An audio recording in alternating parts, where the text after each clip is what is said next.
The sitting is resumed.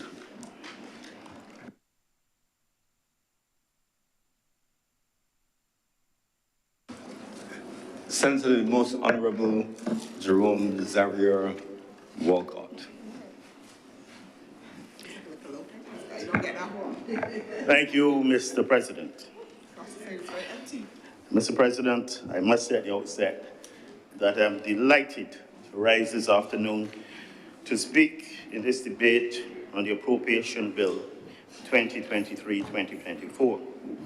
I say so mindful that I'm rising at this time against the background of the challenges that the government has faced over the last 4 years and 10 months. This government has endured the economic morass which was passed to us by the last government. We've had to endure the debt restructuring, the ash fall, Hurricane Elsa, COVID-19, and the war in the Ukraine. We have stayed the course in face of all of this. Criticism from naysayers, opposition detractors, parading sometimes senators, and of course some of our favorite calling program moderators. We have survived, sir, and done relatively well in the circumstances. We have pressed on, and now we are seeing the light, and the people of Barbados are supporting us and recognize that we are doing well in very trying circumstances. Mr. President, normally in past times I would be leading government business, but I have been relieved from that. I would have to go through the estimates and the various heads and speak about it. But I feel free. I feel free, Mr. President. And, you know, I can roam free like honorable members on both sides, especially across the table. Mr. President, they drifted far and wide. And sometimes I wondered what was really happening. Indeed, on Monday evening, I thought that Alice in Wonderland had descended on this chamber and was speaking. I really felt so, Mr. President. I was dumbfounded. I could not believe that I was in the Senate. It was like Alice in Wonderland. It reminded me, Minister Thompson, of the Mad Hatter's Tea Party that was held a couple of weeks ago. We were treated to this Alice in Wonderland, proselytizing about the political class versus the rest, as though this political class is some group of pariahs, and the rest are washed in the blood of the Lamb.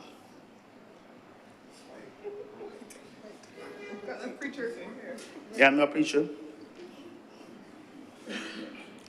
The matter of trust was cleverly raised, Mr. President, extremely clever, in applying it to politicians.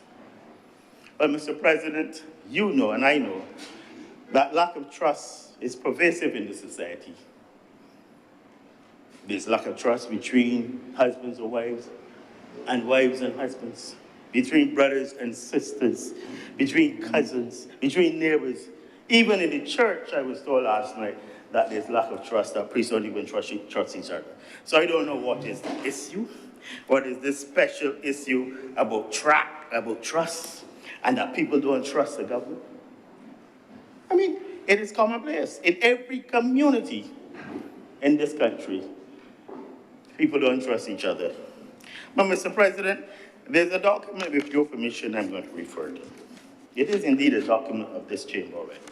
It's called the Covenant of Hope. The principles and vision of the Barbados Labour Party. And this was presented, the Barbados Labour Party, and it was presented in 2016.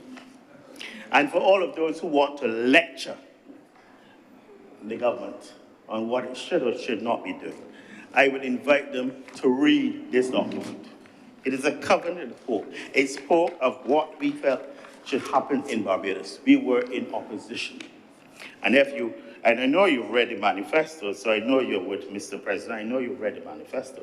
So you know that we follow the covenant of hope. And if I may quote, the Barbados Labour Party understands that you cannot build a nation unless you empower a people. We understand that. We don't need you, Mr. President, to tell us. We understand the need for continuous conversations with those whom we serve about their hopes for the future. Hence, the parish speaks. We interact with people. We don't drive in here, go to the chamber, and then go home. We interact, and we do it in the communities and the constituencies. And some others should try doing that too. We understand that if even one person is not empowered, our nation is left the poorer. We understand that we cannot educate a people and then treat them as though they lack intelligence, Senator Rogers. We understand that family and community matter, that hope must always be kept alive, and that aspirations must become achievements. We understand, not only Barbados, we understand that Barbados and the Caribbean need a new development vision, a new path, Senator Rogers, as you said. So these things are things that we understand. But during the course of the debate, I've heard comments perhaps trying to allude to the fact that we don't care about the ordinary Barbadians or indeed about Barbados. And the party that I represent certainly has a record to speak to.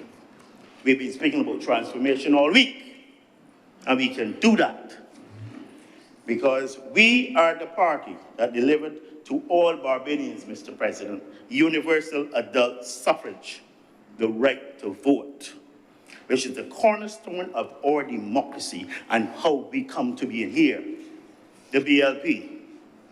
We are the party that transformed Barbados from a society in which the majority enjoyed very limited rights to the land-owning democracy that our citizens so value today, and that can be changed.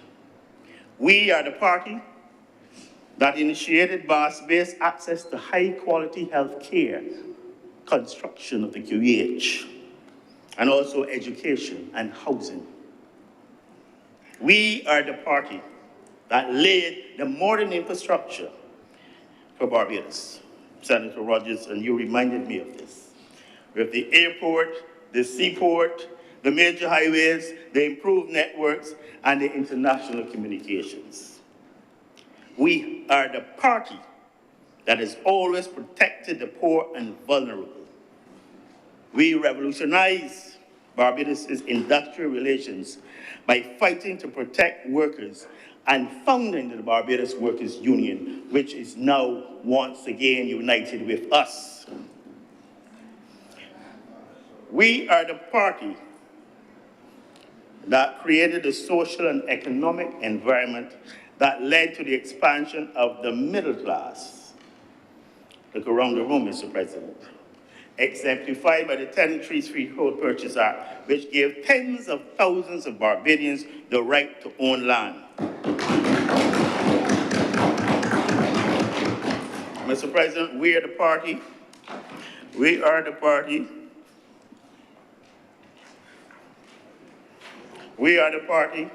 that led the transformation of Barbados from an agrarian society to a modern services-driven economy, and more recently exemplified with the establishment of the business sector. And we are the party that will further transform Barbados to the next stage. Because of the vicissitudes of politics, we might not be there at the end, but we will start that transformation of Barbados. Mr. President, I'm tempted to, just because of my dear friend, the Honourable Senator Driggs, to perhaps speak to the principles, if you would allow me, the principles of the party. The Barbados Labour Party stands for strengthening, Senator Rogers, the spiritual and cultural psyche of Barbadians in a way that enhances honesty and integrity, raises self-awareness, builds confidence and pride, and fosters a sense of industry and responsibility, community, and nationalism. Principle number 2, this is not the UN though. This is Barbados, Mr. President. We don't have no four-headed giants in here. This is Barbados. The Barbados Labour Party stands for an acceptable quality of life for all, including a standard of living below which no citizen must be allowed to fall. And that is something that we enforceful and moving on. The Barbados Labour Party stands for good and transparent governance. That is why, Mr. President, the estimates are here to be exposed, to be questioned, to be investigated. Mr. President, the Barbados Labour Party stands for improving the livelihoods of all of our people and widening economic enfranchisement. The Barbados Labour Party stands for fair treatment and just reward for all workers and Senator Mario, investors alike. The Barbados Labour Party stands for the empowerment of people through continued access to quality, universal, free education. And I join with Senator Hines as it relates to reform for education, and we will initiate that too. As unpopular as it might be, we will do that. The Barbados Labour Party stands for universal access to quality health care and access to affordable land and housing. And I will come back to the health care soon, Mr. President. The Barbados Labour Party stands for development in a sustainable manner that protects our natural and built environments. The Barbados Labour Party stands for fostering civility, inclusiveness, and respect for diversity amongst our citizens. And I know, Dr. Senator Rogers, you support that wholeheartedly. And finally, the Barbados Labour Party stands for achieving and maintaining global excellence in all of our endeavors. That is what the Barbados Labour Party stands for. And while we form the government of this country, these principles will guide our governance of this country until the time comes when we are replaced. Which happens. I suppose that's why Senator Drake referred to it as the political class, as opposed to the rest. But Mr. President, that is what we stand for. Our record speaks for itself. We've heard the speeches on this side extolling the methods in which we're going about this. But it is the estimates debate. And I have responsibility for health. I've also been told that I also have oversight of some other ministries. And I think that I should focus on some of these this evening. At the outset, I want to state, but before I go there, Mr. President, there's something I need to address. Senator Rogers, in his wrap-up, said something that I have borrowed, and I want to quote with your permission. It is a quote that I took comfort from that side, from the independent senators. And he said it was a need for us to come together as Barbadians to face the challenges and build resilience to exogenous shocks. I think I got you right. And I'm going to add to that, and I'm going to say we did it for the ash fall. We did it with Hurricane Elsa. We did it for COVID-19. And now, all of us have to do it to transform our nation, Barbados. All of us, Mr. President, government and independent senators, every one of them. To the estimates. And the estimates, Mr. President, the Ministry of Health has been, in terms of non-statutory contribution, has been allocated roughly 267 million. In our book, it speaks of 265, but in the errata, it says 267 million. And members would see that perhaps if they've, I know that some members have obviously diligently gone through the document.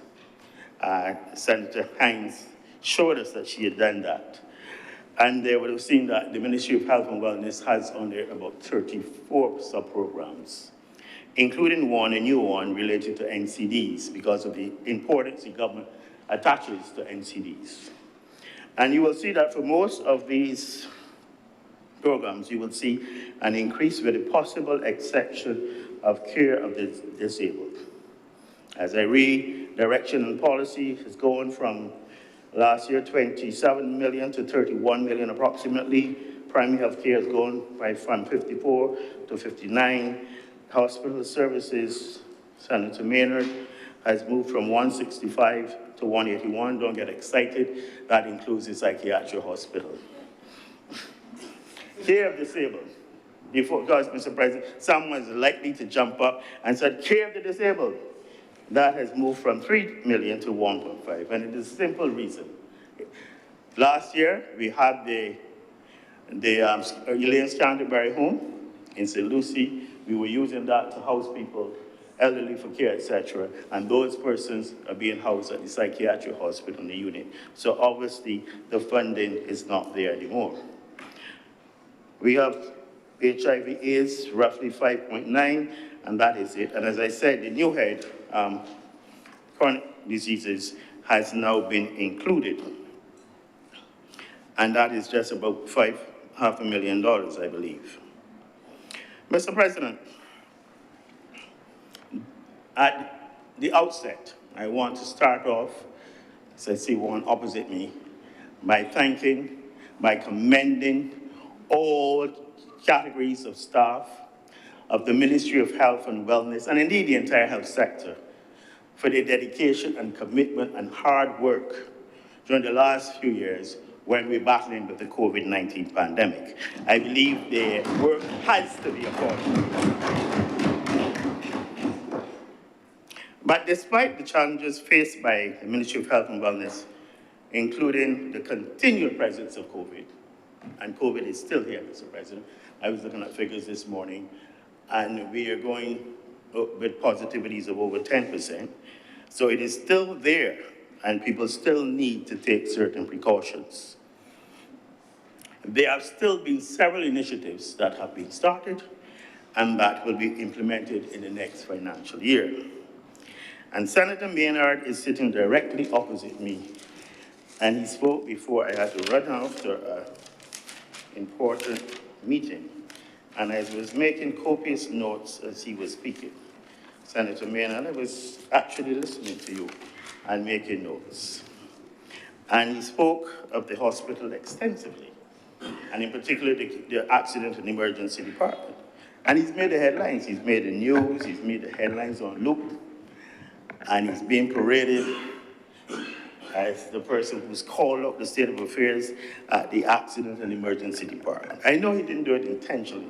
It is not his nature normally, not at this time that he's independent. Perhaps when a few years ago, it would have been him, but I know he didn't mean to be doing that. But let us look at the hospital. The hospital has served Barbados well since 1964. There's no doubt about it. It is done better sometimes than others. And I would admit that. When I worked at the hospital as a consultant, things to me were different. But that was 20 years ago. The world has changed. Attitudes change. People's approach to health have changed for sure. I mean, that is another matter. But in terms of care and relations, they change.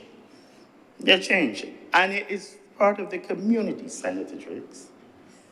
It is part of the community. Doctors, nurses, orderlies, they come from our communities. They interact. If we are ill-mannered in communities, each other, regrettably, they're going to bring it into where you work, wherever. You know, if you're rude in your communities to each other, you're going to bring it to work. So there's certain attitudes that have to be addressed. And this will not happen overnight. The hospital is working on this. They've set up a committee to look at quality and to look at, I believe some nurses have gone off to be trained, teach one, you know, the whole process in that. But I leave that there. But there's a lot of work to be done there. He mentioned the ophthalmology department and the project. I'm not going to get into the discussion as if there's a waiting list or a backlog. I believe the honourable member knows that there's a difference. A waiting list occurs. You see a patient today, the patient is put on the waiting list. That waiting list might be for a week, might be for 4 weeks, might be for 4 months, depending on the acuity or the need to have a procedure done. A backlog speaks to cases that have been waiting there for years. And what I would say is that the hospital has done very well. They've been given the tools to work with, and they've been averaging 90 to 80 cataracts per month since August. Clearly, there are some people who would have dropped off over time. I mean, there are some people who, when we look at it, waiting for cataract surgery over 4 years before we came to government. And these things are being addressed. We have done very well. They've done, I think, over 550 cataract extractions between August and I believe that was up to the end of January. And in February, I believe they did another 60 or something like that. So that is improving. The other bugbear has to do with the joint replacement program. And it is no secret. There was a joint replacement program. They were doing knee and joint surgical replacements at the QH for a few years. And there were none done for the last 10 years or so. And Senator Maynard knows this. We've restarted that project. We did a pilot. They've done about 8, I think it was 4 knees and 4 hip replacements. And they plan to move full steam ahead come April the 1st. So we recognize that there are issues and we are dealing with these issues. There is the matter, and I better deal with it now. In the estimates, there's, I believe, just over 130 million has been allocated to government, to the QH from central government. The QH is the recipient of, from the NIS, the proceeds of the NIS health levy that goes to the QH to help with the running of the QH. Senator Maynard knows that I'm not good. I wouldn't have the details of the amount that is being collected. I heard him saying earlier today 55 million, 65. The good news is that the QH suffered during COVID, but with the recovery, they're doing the projection with 61 million, and I believe they are past 70 million this financial year thus far. So that is doing well, and that is good. But separate and apart from that, we've heard repeatedly issues about equipment malfunctioning, not getting access to CT scans, not working, needing to get MRIs and having to be referred. And what we have done is that we've asked the QH to go through department by department. I believe the NT is here. Department by department. So I coming to you, Mr. President. I'm coming to the Honourable Senator because he's not going to sit down here and play shy when we have hundreds of thousands of dollars allocated to give him equipment and to hope that he will be part of the improvement process. I have no doubt he will be. To go through the entire department by department.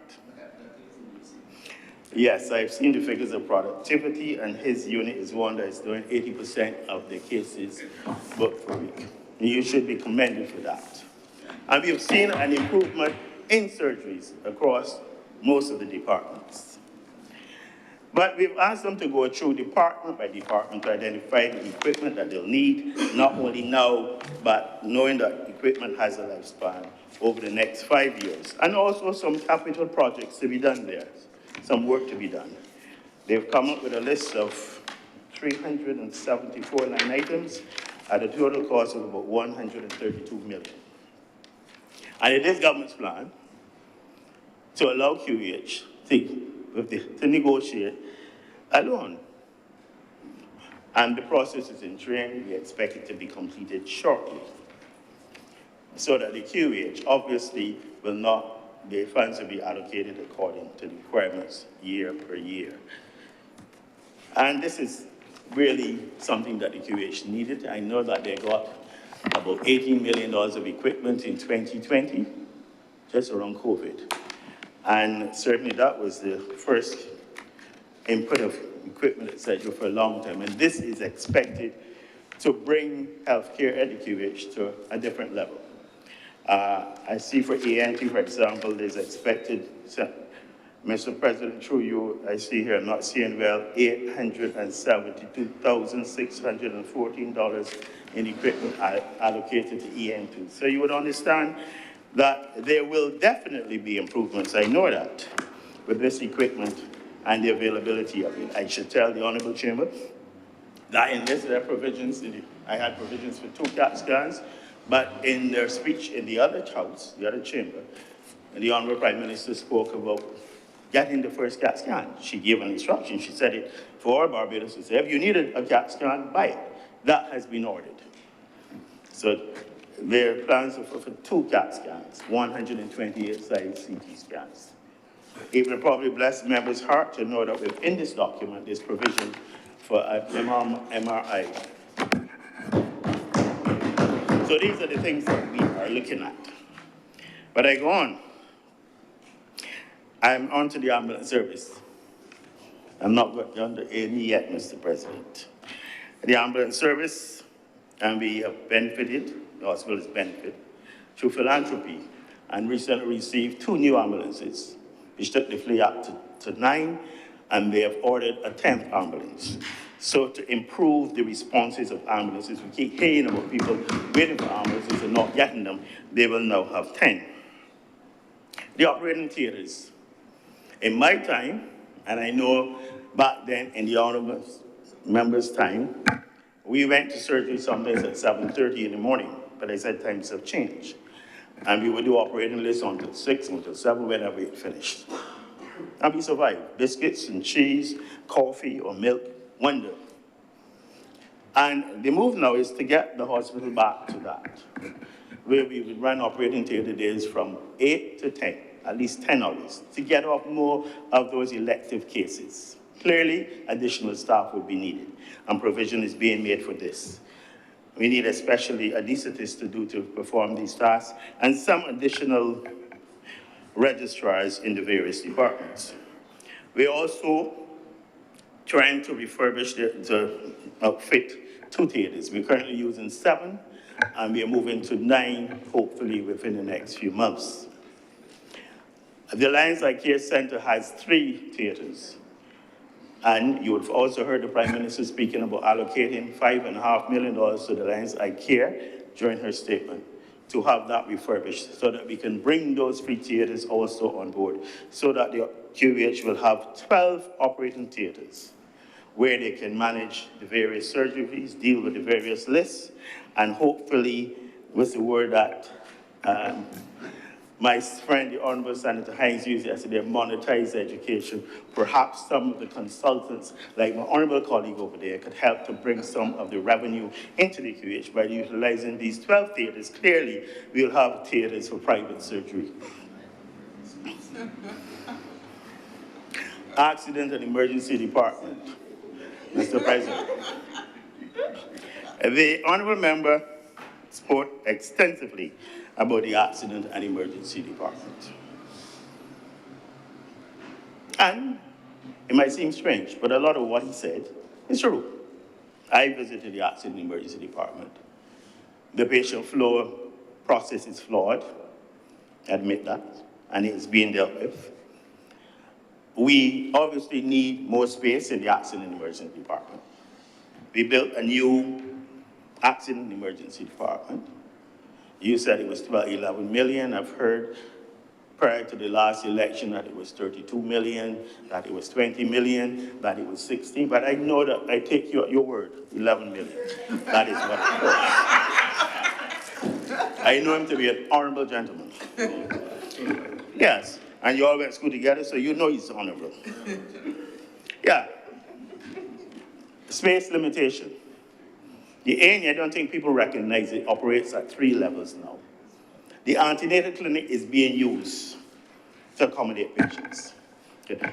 And we are renting a space in Belleville to do antenatal and gynecological clinics. They've gone further. We're using one of the I wards on the other level to accommodate patients. You've heard of people waiting for long periods of time to be seen. And you've heard us speaking about it. There's a category, we used to call it elderly for care. Persons who are brought to the A&E department, some of them, needing rehydration or whatever, and then there's no one or nowhere for them to go.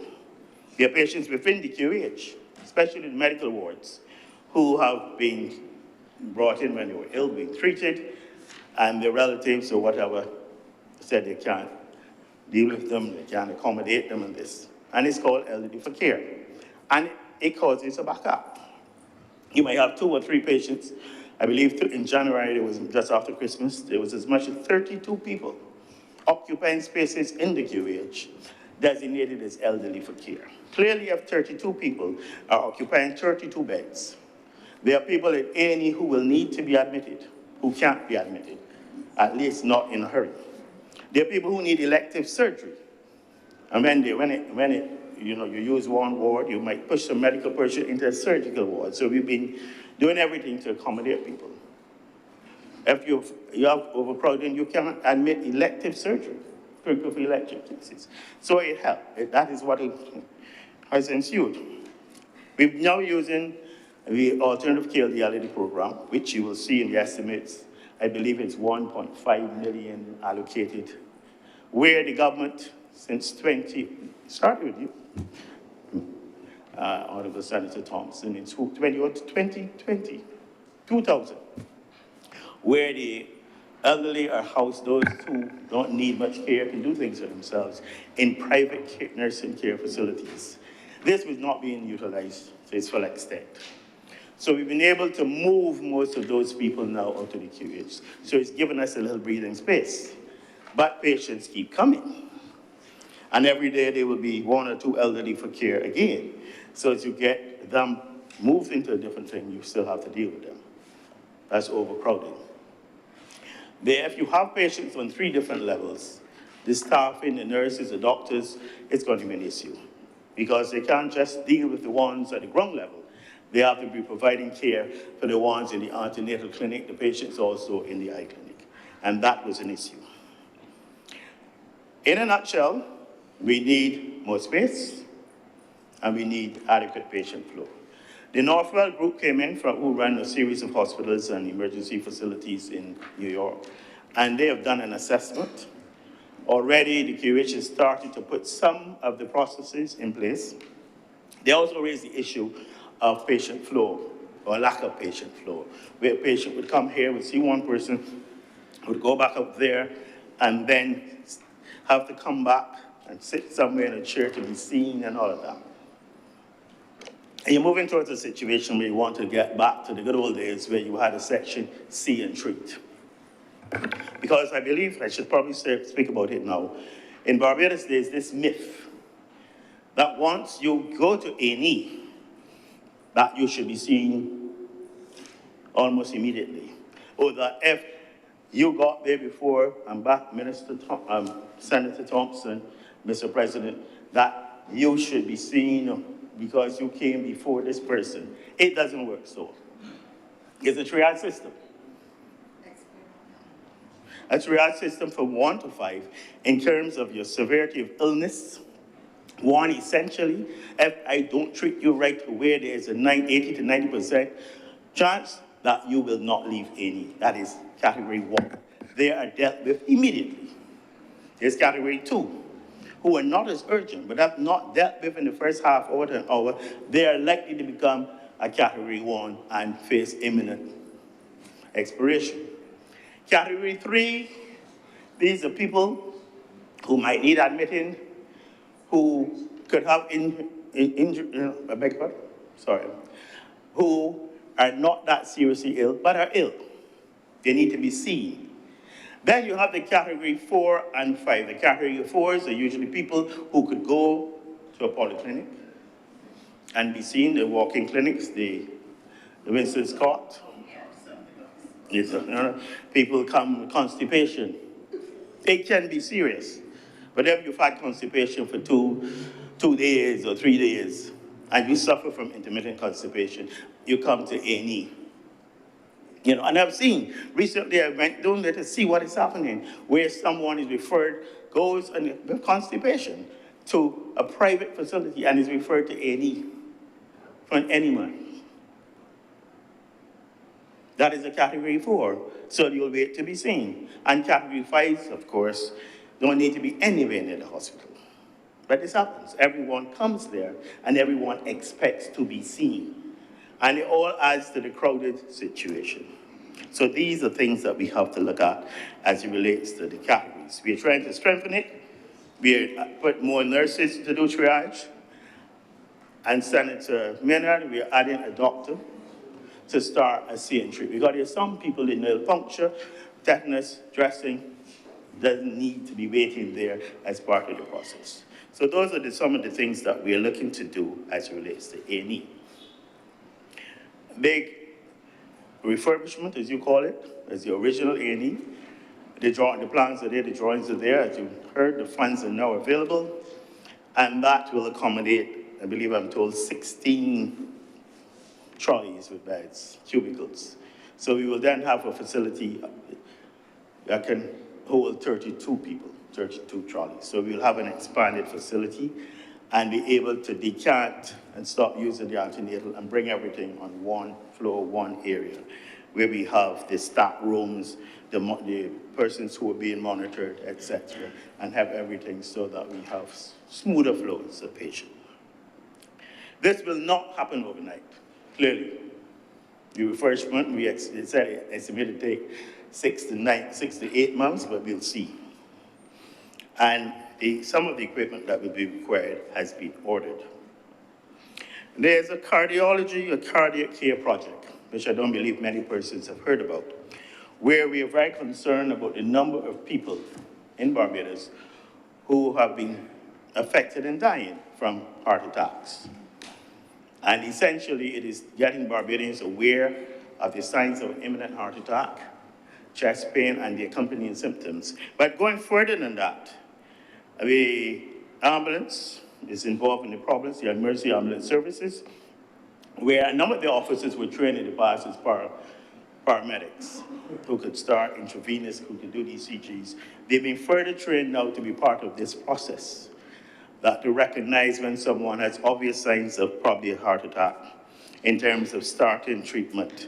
But we've gone further, and we've incorporated the private emergency facilities, where we provide the fibrinolytic needed to be injected, that is needed immediately to hold what is going on and to try to save people's life. I'm not being technical.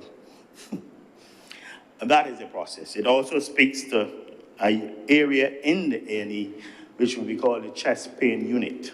So these persons will be brought in, whether or not the treatment has been started, they come to the chest pain unit, they become further stabilized. And the cardiac unit, the cardiac theater now, has started, I believe it has started 24-hour service, providing cardiac catheterization, stenting, all of these things, thus in an effort to reduce the mortality from heart attack. So this is happening, this is going to be expanded, but we've already started. There's some major capital projects, again, more projects to the QEH. My colleague, Senator, he spoke about some of them yesterday. This is an EIB project, with a loan from the EIB coming out of the COVID. During COVID, we had a loan from the EIB to help us as it related to some of the expenditure that we needed then. It speaks to a waste management project. You've heard yesterday the whole move away from incineration, so it speaks to comprehensive waste management. The morgue is to be refurbished. During COVID, we had difficulties as it related to autopsies because there's no negative ventilation systems, so persons were concerned about contamination and being exposed to pathogens. I mentioned the refurbishment of the Senate. That is no longer part of the EIB. There's a matter of a new ventilation system for the theaters the main theatre suite. That is also under the EIB project to be done. But that doesn't stop them from functioning at this point in time. And of course, the hospital information system has to be covered. There's provision for that in this EIB loan as it relates to the entire IT infrastructure. I was surprised to discover that there's some computers there still from when I was last the Minister of Health. And so that there needs to be new infrastructure in IT, and we clearly saw the devastation that occurred with the cybersecurity attack. There are plans to also do a new hospital lab across the street at Enmore. I've spoken about the IT, and I think I've covered everything. We know about the nursing, the recruitment of nurses, the need for additional anesthetists, etc. So these are things that will come on stream, and hopefully within the next year and a half, we should see some significant changes at the QEH, Mr. President. I give you that assurance. Within the next year and a half, I always give my time some room, and meaning surgery must always be prepared for the unexpected. Non-communicable diseases, and I said that we've created a special item this year, just over 500 million, I believe, to NCDs. And it is not that we don't have other programs going on in the polyclinics, within the QH. And if you speak of NCDs, I mean the drug service, the admission of patients, the clinics, all of this are persons with NCDs. But this is a new thrust, recognizing that if we include cancers, 80% of people who die in Barbados die from an NCD. 80%. And of course, there are the risk factors. Bad eating habits, alcohol indulgence, Mr. President, smoking, Mr. President, lack of physical activity. I mean, like around here, me included, I mean, we all have the risk factors for some greater or less. I know that Senator Hines boasts and shows off on us that she's athletic and she was always an athlete and she was always a sportswoman, but they can also have genetic predisposition. So that is hence the emphasis on NCDs. Mr. President, I am not interfering with anyone. But there's some things to address. We've launched the nutrition policy for schools. We also have to deal with nutrition policy across the island. Everyone is selling something, selling food or doing something. And a lot of these things that we seriously want to control the NCDs, we have to address. And there's going to have to be public education and nutrition. The nutrition unit is working on this too. But there's some things that we need to do that will be difficult. We have to reduce the intake of salt and sugar in Barbados. No maybes about it. And I know that the persons who love the fried chicken and all of this, and the pudding and sauce, Mr. President. And I'm not Senator Haynes, but I'm coming to the fried pork, that's trans fats. We need to look at salt and sugar. And there's some countries you go to, you do not see salt and sugar in restaurants on the tables. You don't see salt and this. You have to ask for it. And this is going to be a tough one in Barbados, I know it, but the government is going to have, by education initially, and thereafter by gentle persuasion, encourage people to reduce the amount of salt intake. The trans fats, and we have already committed to this. Cabinet has agreed that by the end of December 2024, industrially produced trans fatty acids will be a thing of the past. I know that Roberts Manufacturing is involved in this. They're on board with it. I know that some people in commerce have an objection to it, and about biscuits and exportation of biscuits and the taste of biscuits. But there are certain decisions that sometimes, Mr. President, you appreciate you have to take in the interests of all Barbadians, and it relates to good health. I'm not going into details of the $500,000. I know that my good friend Senator Tate was wondering how we want to utilize this $500,000, but she's not here, and I'm not going to delay the chamber with that, knowing that my colleague Senator Thompson is ready to get up and speak. But before I sit down, Mr. President, I have to address the issue of mental health and mental illness. I think we've talked about it, but certainly in the Ministry of Health, we recognize that post-COVID, mental health, illness, and disease in Barbados is a real concern. Yes. It was a concern 20 years ago. It is even worse now. We've been looking at the attendance at the various clinics, and the attendance to the psyche clinics in the polyclinic system. In 2019, we are now over 200% above what it was then. This tells you that there are people who are seeking care, seeking to be evaluated. And the ministry this year is really going after mental health. We've recently reestablished the Mental Health Commission that hadn't met for a couple of years. And clearly, there's some things that we need to do. In 2005, I signed off on a mental health policy, reform policy, and we need to start to implement the strategic plan coming out of that policy.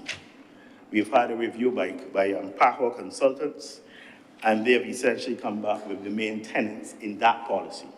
So almost 20 years later, we're still, and we need to catch up. We need to look at the mental health legislation. We need to look at the whole issue of governance of mental health illness in this country.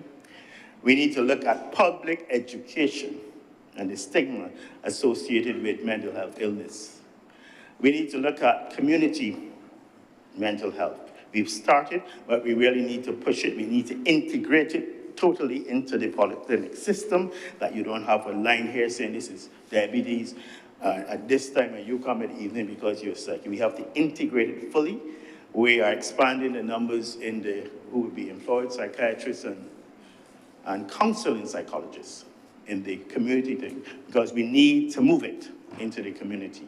In addition, we need to look at the human resources, and we will need to, as I said, we're getting additional psychiatrists and counseling psychologists to be part of this. It is very important. But we're not only stopping there, we're going into the schools, school mental health programs. There are a number of issues with teenagers in the schools. Some of the violence that we hear about is related to mental health issues. We have also introduced clinics, Senator Maynard, in the antenatal and postnatal, recognizing postpartum psychosis is a real factor and people can become suicidal after delivery. These are things that we need now to get in. And we have started training people, psychology, mental psychology emergency to be able to deal with these responses. So we plan to really push mental health in the coming financial year. And I think this is something that all citizens must take seriously. I think we are going along and we are not recognizing what is happening as it relates to the mental health of our citizens. Senator Nurse was very concerned about the new geriatric hospital. Perhaps I should set the stage by indicating some of the conditions that exist at the current location. It's been there for 139 years. That geriatric facility in Beckers Road was opened 50 years after emancipation. 30 years before there was electricity. And it is still there, functioning. It has served us very well over the years. But every year, and I know it because it has started already, at the approach of the hurricane season, we enter into discussions with technical management and the Barbados Community College and the Ministry of Education, preparing and hoping that it wouldn't happen, that we would have to transfer patients from the geriatric hospital to the BCC in terms of this flooding, severe flooding or whatever. The other issue is, of course, there are no elevators in that facility. We still push trolleys, we still lift patients, we push them. And again, that's why the staff should be commended, because especially during COVID, there were a number of outbreaks within that institution. And nurses stayed in there. They didn't go stay, quarantined themselves there with the patients. So it's to control the spread. It isn't fit for purpose. I don't know if you've been there, Mr. Senator Nurse, Mr. President, through you, but it is really not the sort of place where we would want to treat our elderly people in their twilight years. I'm not going to say that they're the builders of Barbados, because we know they are, and certainly they needed a new facility. A decision has been made. There was a groundbreaking ceremony last week, Monday. It's been spoken about in here. It's 300 beds in the first phase, and I'm not going to go there. It costs $100 million. But there were some specific issues that you raised, Mr. President, to you, Senator Nurse, raised some specific issues.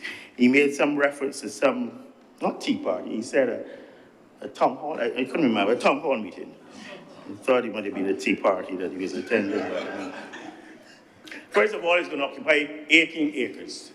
3 of the acres of this 18 acres were granted permission for, I want to be accurate, commercial development prior to this.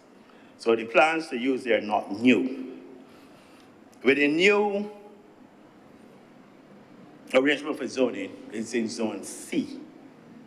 And there's, there used to be zone 1, 2, 3, 4, there's A, B, C, D now. And that has changed. Okay.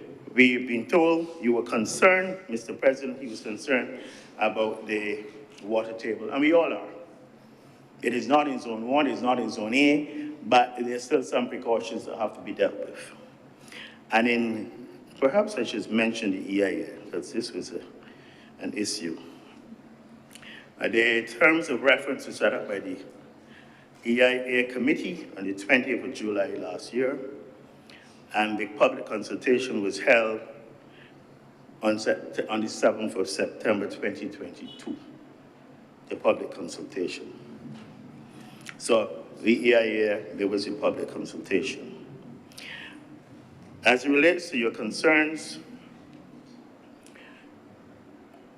as I said, there are new zoning regulations, but there's obviously plans to do the waste treatment plant. It has to have a waste treatment plant. The plan is to reuse that wastewater, to flush 20 flush toilets, and to have an irrigation pond, and to use that also for irrigation of the surroundings. It is also anticipated that some of that water will be used by the botanical gardens to irrigate their problems. So there's that concern. In addition, there's concern about the parking area, and that you might have cars parked, you get drops of oil. You need oil interceptors to reduce the risks of contamination of groundwater. So there are plans to deal with even that. You spoke of the matter, so the groundwater monitoring, this is going to be done, even though they're putting all these into play. In addition, they're doing a backup. I mentioned a wastewater treatment plant for the sewage, which is a solid part of that.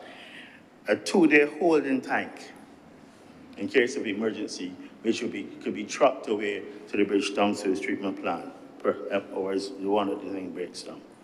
The air quality, I think you'll be happy to know that it is anticipated. There was a discussion about air condition. People felt that the elderly people, especially in Barbados, are averse to air condition, but you're going to have to do a special ventilation system, which allows you to close the windows, but also to allow ventilation.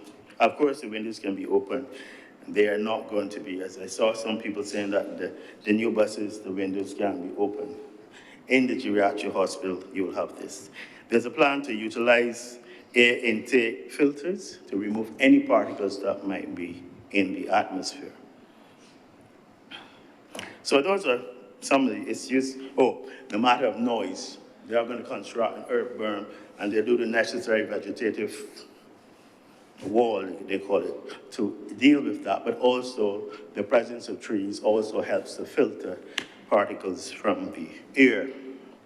So I believe, Mr. President, that I have not ignored the Honourable Senator, but I have in fact responded to his queries, and I can report to him that, of course, the whole matter of the EIA and the public hearing was dealt with last year. Perhaps he missed it, but I'm willing to speak to him at any time about the entire matter. Mr. President, The matter of antimicrobial resistance, it was mentioned briefly by my colleague, Senator Haynes. It is something that we should be more than aware of. Perhaps a number of persons in here have been affected. I certainly been affected. My mother died from antimicrobial resistance. But it is something that is creeping into Barbados. It is worrying because overprescription and the abuse of antibiotics. Far too often in Barbados, we get access to antibiotics over the counter as opposed to being prescribed. Additionally, Barbadians have this habit of, once they feel better, they stop taking it, allowing organisms to develop resistance. And what a worrying trend, and what I'm seeing, Senator Maynard, is that a number of cases within the QH now, there's no link in the QH, which means that they're coming from the communities into the QH. And that is worrying. That means that we have pockets of antimicrobial resistant organisms out there. And it is something because I think those of you who have been reading will recognize that they're extremely difficult to treat.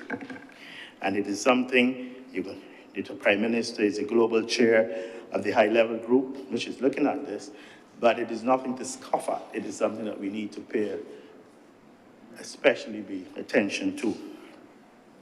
And Mr. President, I don't want to bore the Honourable Chamber much longer. I know that my time is limited. The Barbados Living Lab, quickly, is a project where we recognize we have the best scientist lab. It did well during COVID, but we suffered. We had to depend on certain technology and stuff from overseas. And we've said that this is an opportunity and for something, it has to be documented how we dealt with COVID and what are the possible benefits. And coming out of this is the establishment of the Barbados Living Lab. This is to do research as it relates to the treatment of various diseases. Doing our own research, we plan to enlist the University of the West Indies. I believe they have some scientists up there who might be willing to come and work with us. And I know that they have some young graduates who will be keen in this process. And we are seeking to expand the lab capacity by establishing this living lab in the next financial year. The funds are there. They are not in the estimates that you're looking at because they were in the estimates in 2021, I believe. And they have not been utilized, the tendering process and all of this, but it's something that we are moving swiftly on to start the phase 1 of this project, which will be utilizing gene sequencing and genomics to do research on NCDs, cancers, infectious diseases, especially mosquito-borne illnesses, which affect us in this region. I'm not going to say much about the Pharmaceutical Equity Program. I believe it was mentioned before, where as part of our new ventures, and I believe the Prime Minister, Minister of Finance would have mentioned it in the other chamber, the project where through our relationship with Rwanda, we've been excited by the possibility that we can go into pharmaceutical manufacturing in this country, in this small country. And initially, it's a partnership with Rwanda, Guyana, Barbados. We have the support thus far of the EU, the WHO, one other entity I'm forgetting, old age. And we are moving ahead. We've sent officers off to Rwanda during December to look at the entire regulatory process. Rwanda is developing their work on regulation, and we are trying to piggyback on that to modify. It will need a number of pieces of legislation to be dealt with as it comes to the whole issue of the regulatory framework for manufacturing and separating and removing it from the Barbados Drug Service. So these are things we are looking at. I believe there are 1 or 2 people who might be visiting Barbados in the next few weeks to look at the possibilities of establishing a site in Barbados. And it will also be looking, I mentioned the Barbados Living Lab, looking at local diseases. This one will be looking at mRNA technology as it relates not only to vaccines, but also to new anti-cancer drugs, and also looking at women's health, especially in the light of the situation in the United States, where sooner or later you have difficulty in getting medication for women's health matters. This is an ideal opportunity to look for a niche where we can perhaps discover or oyster. The student nurses. The stipends, I've known that they've heard calling programs speaking about nursing stipends, and nurses complain about the stipends not being paid. I take the advice of the student nurses, to all of those in here who listen to calling programs, who moderate calling programs, or don't listen to them at all. Whatever you hear student nurses saying, submit the necessary information, the TAMIS information, so that you can be paid. There are 251 student nurses now enrolled in the BCC in various first to fourth year. And last time I checked, 157 were receiving the stipends. The funds are available, they have to do the process. Clearly, you see that the government is also recognizing the migration of nurses, has embarked on a program of increasing the number of nurses. I believe I said it 20 years ago. If you increase it by 100, and you can keep 40 and 60 can go, you will benefit from remittances. So you will get something from it, but you'll be able to maintain your workforce. Mr. President, I suspect my time is gone, but I just want to mention one thing before I sit. It has to do with this. I beg your pardon? 2 minutes? I can speak about mini stadium in 2 minutes?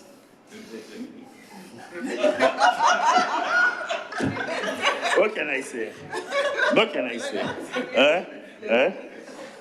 Mr. President, the government recognizes the issues in communities, the lack of activities. What was he saying? The devil finds work for idle hands. Recognize that perhaps if we could use some of these energies in the community and help youth, and to a large extent, no, the elderly, because with NCDs, we have to get our elderly folk moving. I believe it was Senator Hines that spoke about this yesterday, yeah. We have to get our elderly moving too. That it is important that we invest in this project. I know that people are getting carried away and seeing new tracks and this and that. It is a simple process. You identify the areas, they're looking at appropriate landscaping, preparing the areas necessary, football, running, cricket, whatever. They're looking at introduction of lights, appropriate lights, bleachers. People need somewhere to sit down. They can't just stand up all the time, bleachers. And bleachers can be portable, they can be fixed. So for instance, if we're going to Greens and Senator Rogers wants it in the Glebe, he can perhaps pay a rental fee and bring the bleacher down there, that he could perhaps utilize it down there for his people. And where necessary, fencing. So it is nothing an elaborate process. The Chinese government, we have signed an agreement with them for a grant funds. It is not a loan. I heard people talking on the program, the calling programs about Chinese loans and this and pay the Chinese. I heard someone said so 2 days ago. I don't know if anyone in here was on the calling program, but it is grant funds, $200 million, and they're building a new stadium for us. So there's this talk about all of this mini, micro, whatever. It is just the usual thing sometimes. I'm going to put your heart at rest, Senator Rogers, that this is what it is. There's no mischief here. There's no fantastic wasting of funds. There's no conduit. People are going to make a windfall on contracts for mini stadia, for lights and all of this. Mr. President, I think I've used my 2 minutes. I want to say that I thoroughly enjoyed, as I said at the beginning, it was my delighted to rise and to speak and support of this appropriation bill. It shows us the direction of the government of Barbados, the government that is committed to the development and the transformation of Barbados. And I endorse it and I support it, and I'm obliged to you, sir. Thank you, the Most Honourable Senator Walcott. Her Honour, Senator Thompson.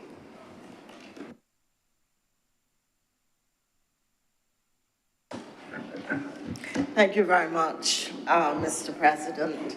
It's always very difficult to speak last because so much of the ground has already been traversed, but I shall try to make a few fresh observations nonetheless as I rise to make my own contribution to the Appropriation Bill of 2023.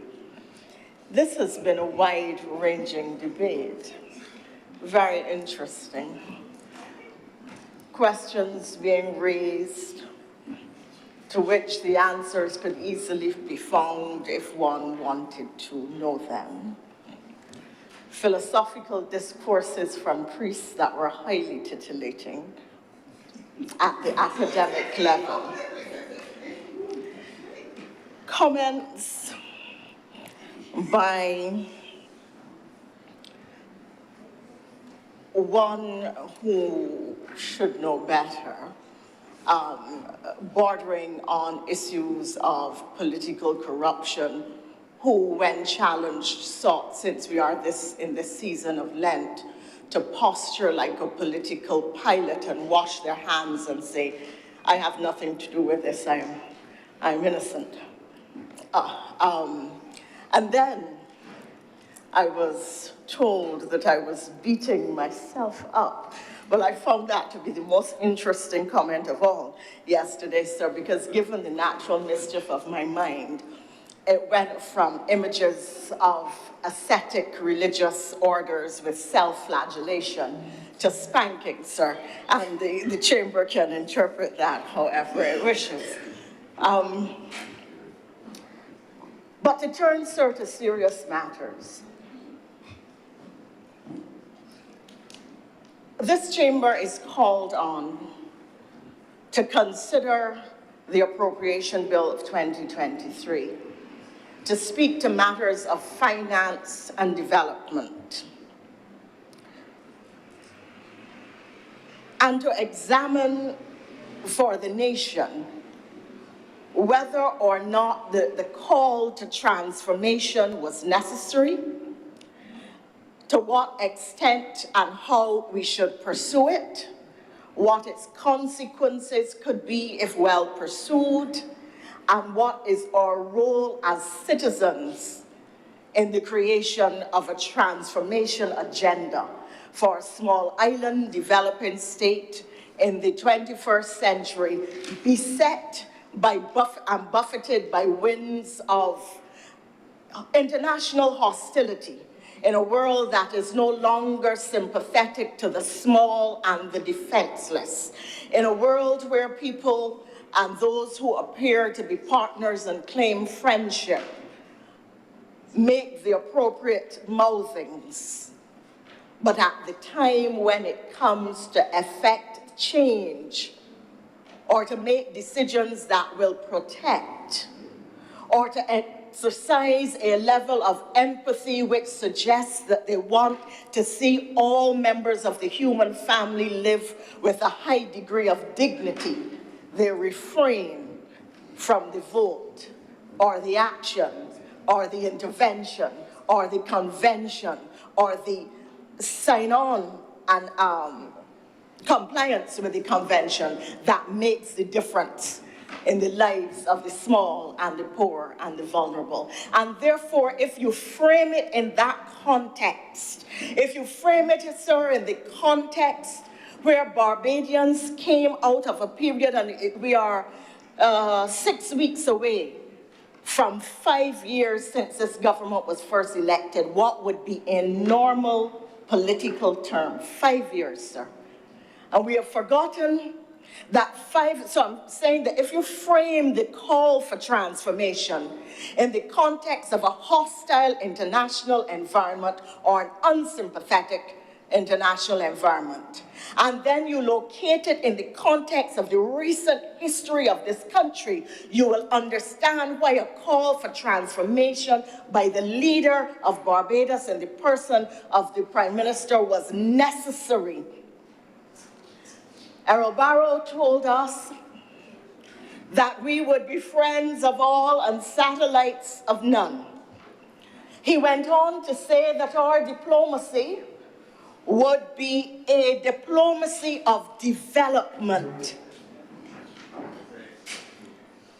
When Arthur encouraged the country to go for the gold, And this Prime Minister in this time, in this internationally hostile environment, is saying to the country, rooting her vision in our national anthem, onward, upward, to excellence as a people, as a nation, as individuals. It is a call to all of us. And the question was posed in here, for whom is the transformation? And the answer given by the poser of the question was that it was for tourists and foreigners. It is for people who look like you and me. It is for every complexion of Bajan. It is for people who, like me, grew up on Baxter's Road and in villages and in towns across this country, in urban communities, and it is for a middle class that is living on the precipice of fear because they think everything they have earned to this point can and might be taken away from them. It is for us to understand who we are and where we are in a people, as a people, and where we can go when we put our minds to it. And it is so important then that the Prime Minister ended her budgetary presentation by referring to the two national living heroes, the two living national heroes. The one who came at the time when we were emerging as an independent nation. And look at the significance. The Right Excellent Sir Gary, born in urban Barbados in poverty, moved to the global stage and told the colonizers on the cricket field, we are your equal, even though you taught us this game. At the time of independence.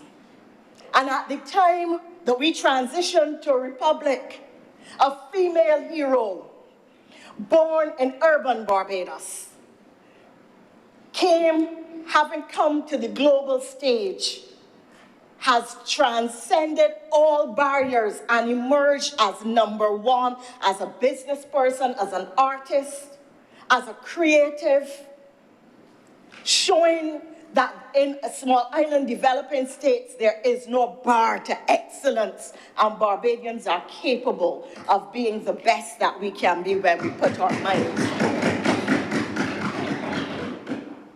And so we moved from mission critical to mission survival to mission transformation out of necessity. And we have to move to mission critical, mission transformation, because when a country goes through what we went through in a 10-year period now known as the lost decade, it can leave people demoralized and not fully understanding what they are capable of. That is the issue. That you lose your sense of self. You lose your capacity to achieve. You forget your capability when there is sewage on the street, as there was 5 years ago. When that defines the physical space in which you live. You lose your confidence and motivation as a civil servant when you work for 10 years and get no raises, no increases, no increase in allowances, no increases in salaries. Since we've come to government, they've gotten 2 in less than 5 years. You lose your sense of pride and dignity, as people did between 91 and 94. When members of households were sent home, every breadwinner in a house went home without any training, without any options, without any opportunities, and without any consideration for the fact that there would be nobody in the household earning an income. People became demoralized. People were demoralized because the country had no foreign exchange. And we had to be concerned about what we could buy on the international markets, the purchase of goods and services for the survival of the country. It was a matter of consternation. Businesses collapsed under the weight of the fact that they provided goods or services to the then government and they were never paid. that individuals were owed income tax returns, VAT returns. Government was not paying its bills. People had to catch as catch can. Investor confidence was lost. Our debt, and it has been said in here repeatedly, we were paying 68 cents to every dollar to service debt. And debt was $4 billion, not 400,000 or 4 million, $4 billion, higher than it is today. Our debt to GDP ratio was roughly 178%, as opposed to 126 today. And there was not only a perception of corruption, let us not forget that a member of the last administration was actually imprisoned for taking bribes and money laundering. I mean, that is the reality. In addition, the perception that the dollar would be devalued was a very real fear on the lips of Barbadians day after day and night after night, such that it caused a flight of capital 5 short years ago. All of this has been changed. All of this is now behind us. Nobody talks about the devaluation of the dollar anymore. Nobody expects storage to break out on the South Coast. But there are some narratives that are still being pushed, and it is to those that I wish to examine during the course of my remarks. One honourable member raised the issue of trust. Yes, trust is critical between citizen and government. But in citing a report between Latin America, relating to Latin America and the Caribbean, the Honourable Senator did not tell us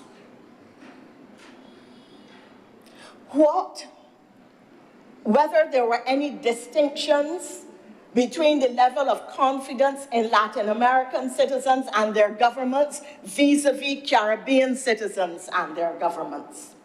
The Honourable Senator did not tell us whether there was distinctions in the report or by any measure that could be used to attain accuracy, whether there was any difference between Barbados and the rest of the Caribbean. And I would wish to suggest to the Honourable Senator that the highest indication of trust is 60/4, 30/2 twice. That we do not have a trust deficit in Barbados.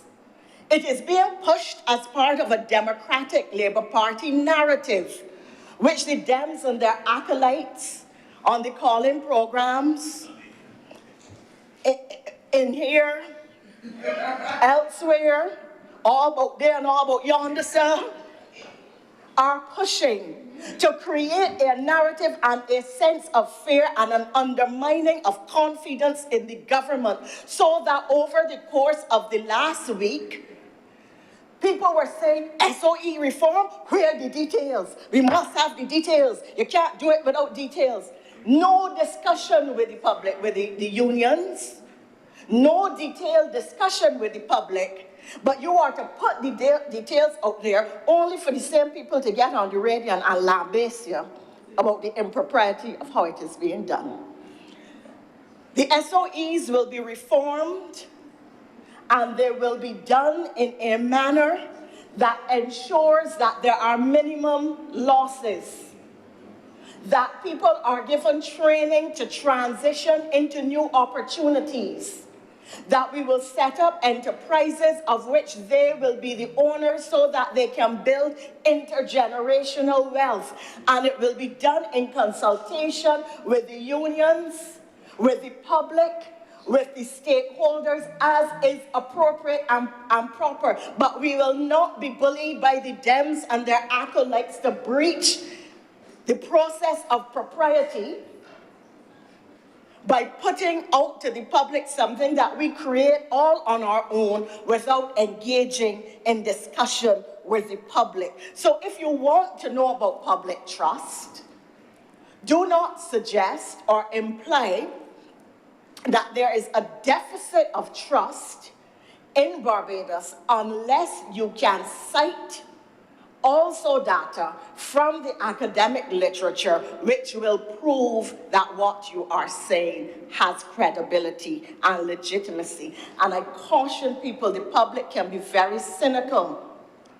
A senator who 1 week was an opposition senator and a week later was an independent senator should be concerned about issues of trust which arise in relation to them, or perceptions of trust which arise in relation to them. So I admit that academics, and I mean, you can see it, you hear it on the calling programs, you hear people speaking about distrust, people who do not know what is in Tylenol, people who could not tell you what's in Beggy's balsam but use it every day, people who have Vicks inhalers up the nose 24/7, people who are making use of Viagra, don't know what is in any of these things, but must know what are the constituent elements of the COVID vaccine. That is where we are with public trust. And that is the reality. So we are in a completely different atmosphere at the level of the globe and the way people question and the way they approach things than we were before.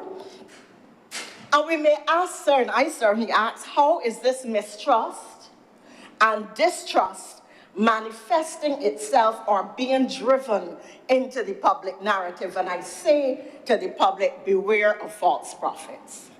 Beware of false prophets parading as independents. You have people with surnames like Fort and Howard, who prior to the last election, the 2018 election, were telling you that the government could not give salary increases, and the government could not raise pensions, and the government could not, or the opposition as it then was, that its promises in the manifesto would put the country at extreme risk, that these things could not be done. Not only could these things have been done, they were done. And they were done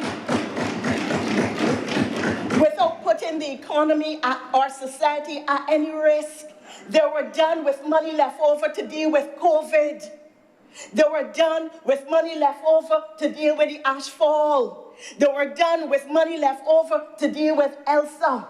They were done with money left over to deal with the freak storm.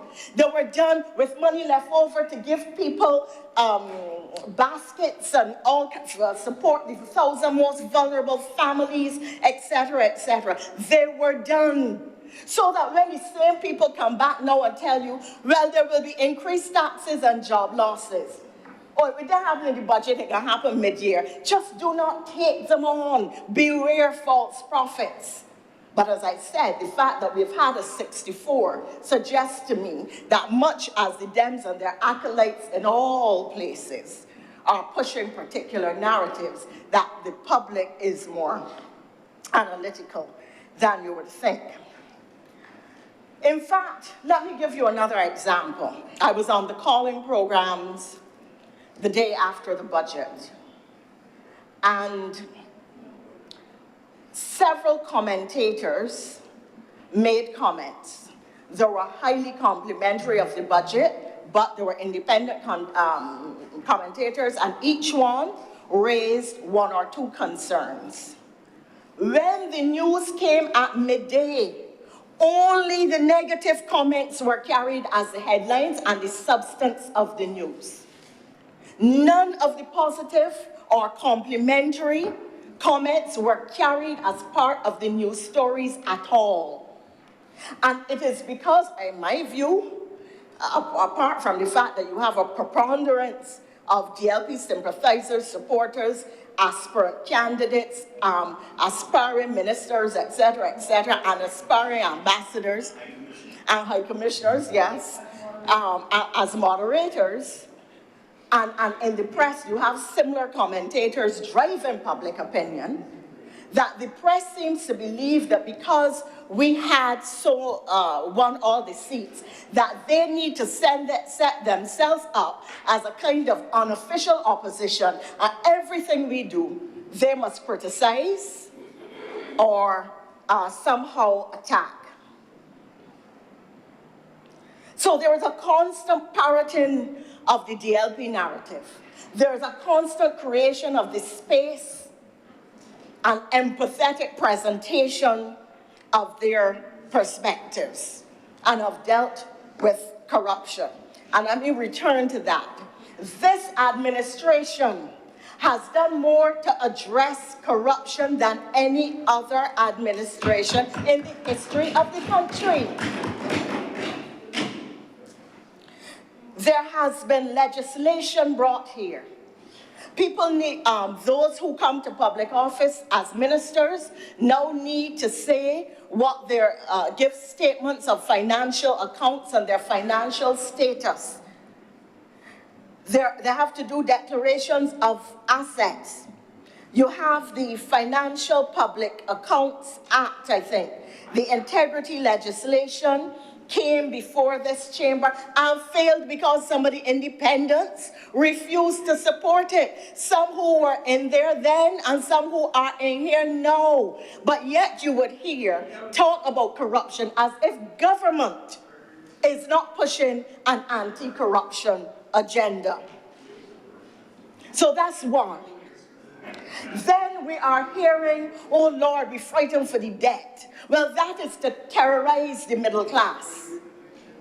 Although the reality is, as I said earlier, we are in a much more sound financial and economic position now with $4 billion less in debt than we had before. And not only that, our productive sectors are now earning in a way that they were not earning before. And that is the whole, all countries borrow. It is how you use your debt. It is how you apply it to your development activities. It is whether or not your productive sectors are earning enough to repay the debt over the long term. And it is what is the ratio of debt to development financing that you have available. We are now paying, as I said, 30 cents in the dollar in debt financing as opposed to 68 under the Dems. And I say to the middle class and to the public of Barbados, do not allow the Democratic Labour Party and its operatives, some clandestine, some pleading innocence, some standing back or washing their hands like Pontius Pilate and so on. Do not let them persuade you that there is a debt problem in Barbados that will paralyze your personal fortunes and the economic fate of this country. Because everything that they have predicted to date as being paralytic of your opportunities and your growth and your development and getting cash in hand has proven to be false. For whom are we transforming Barbados? And I repeat it. We are transforming the circumstances. We are transforming the finances. We are transforming the opportunities. We are transforming the economic space and the physical spaces in the sense of communities for all Barbadians. For people whose navel strings were buried here, for people like me who are not born here but who have adopted Barbados, love it bad and call it home.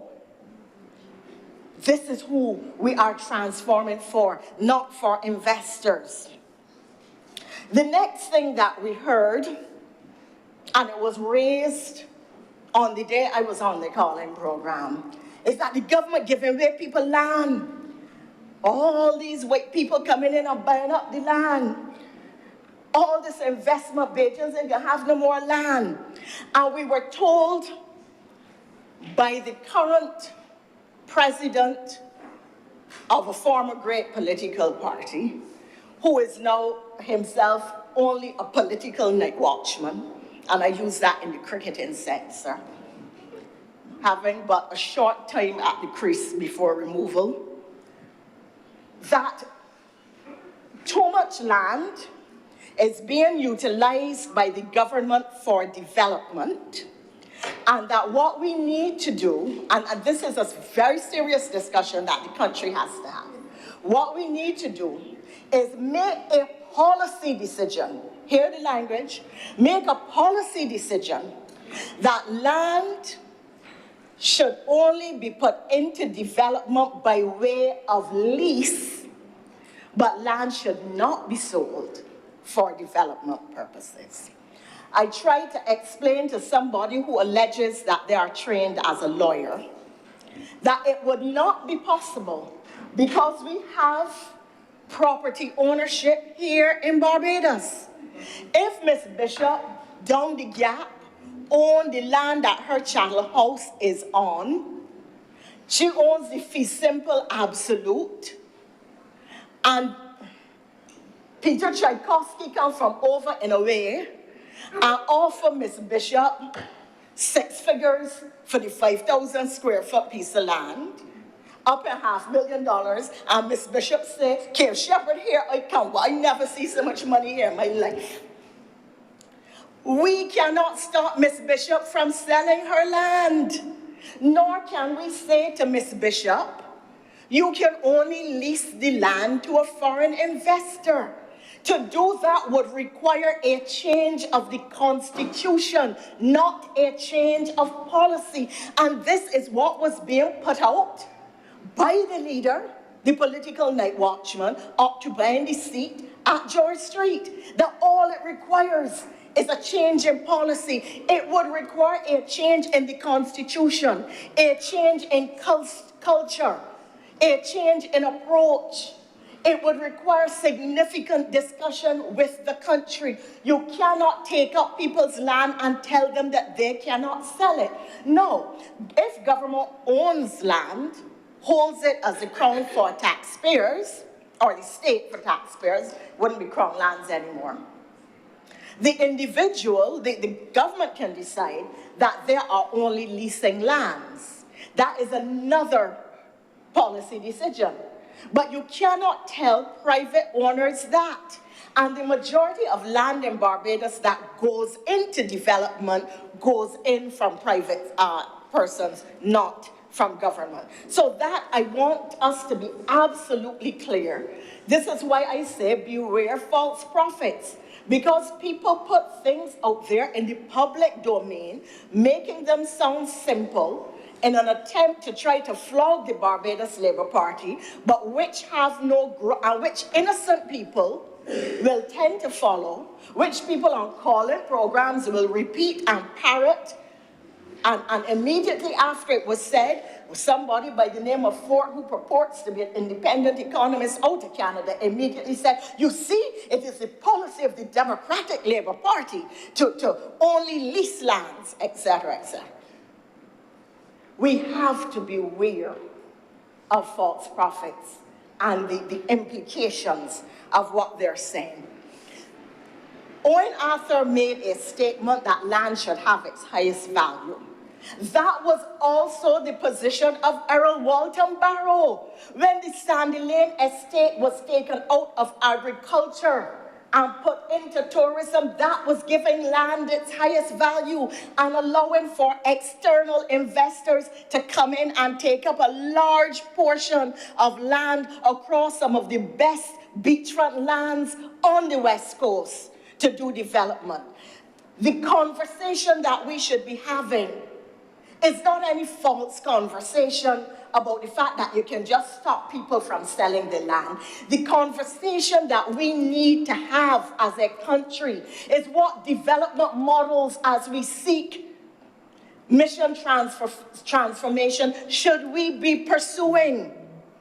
How do we plan as a small island developing state to manage our land use against competing interests for food and agriculture, as my brother, the Honourable Senator Dr. Brathwaite, is always cautioning us to do?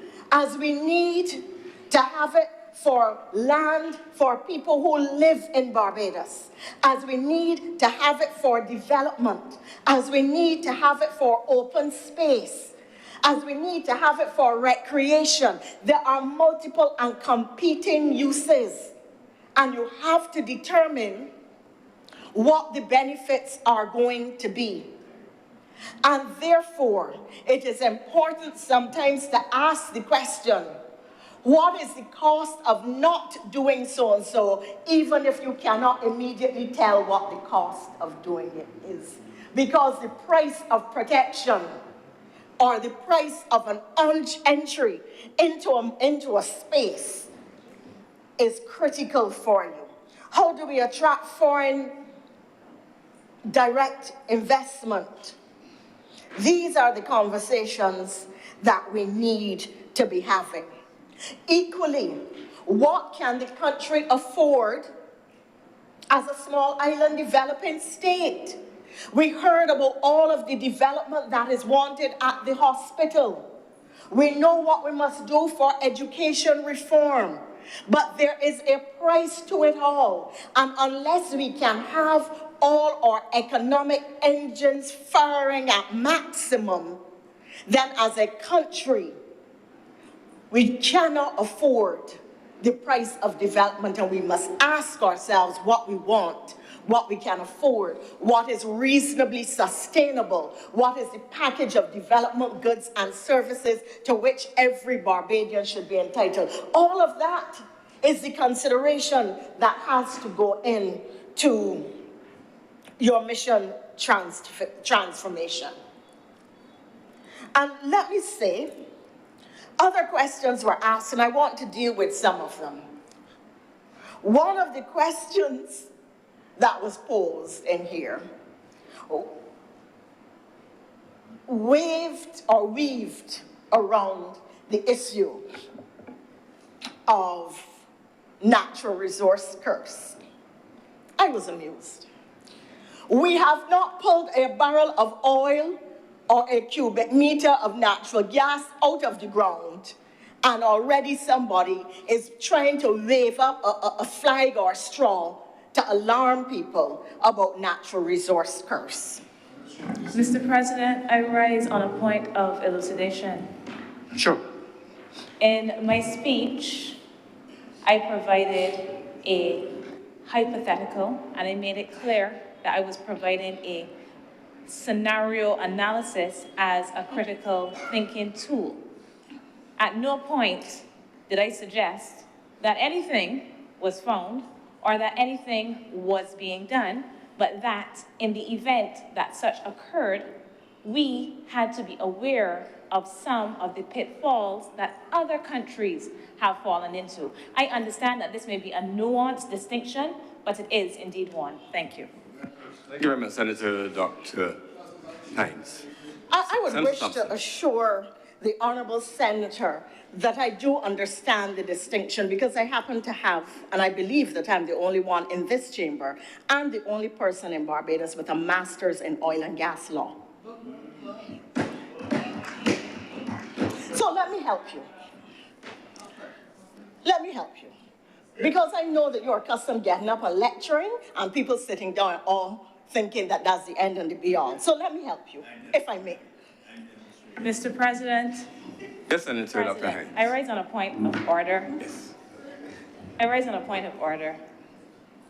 I don't know if Standing Order 34 that talks about the conduct, dignified conduct in the chamber, really allows for such statements about other senators' character and what they're accustomed to. But I believe that it may. My point of elucidation was not about what the natural resource curse is, but was about my intention as a scenario, a potential scenario that we need to think about, as opposed to what will happen, what might happen, what could happen, but things that we need to think about. So, Mr. President, 2 points on which I stand. On a point of order and a further point of elucidation, because I am certain, Mr. President, that the dignified conduct that we enjoy in this chamber would not be called into question or should not be called into question by such comments. Thank you. Thank you, Senator Hines. So far, the order has not been infringed, but Senator Thompson, I would urge you to get on with the point and not reflect on the senator's conduct, but it was not offensive at all. But just press on with the point, as opposed to addressing Senator Hines. I'm sure that as a lecturer, she's done tutorials as well, so it's a two-way communication. Sir, I honestly thought I was paying the Honourable Senator a compliment when I suggested that she spoke so well that her students looked up to her and all. But if I am wrong in making that assumption, then I withdraw it, of course. I think you should just press on with the substantive point. Leave the references to the senator. Just press on with the point, please.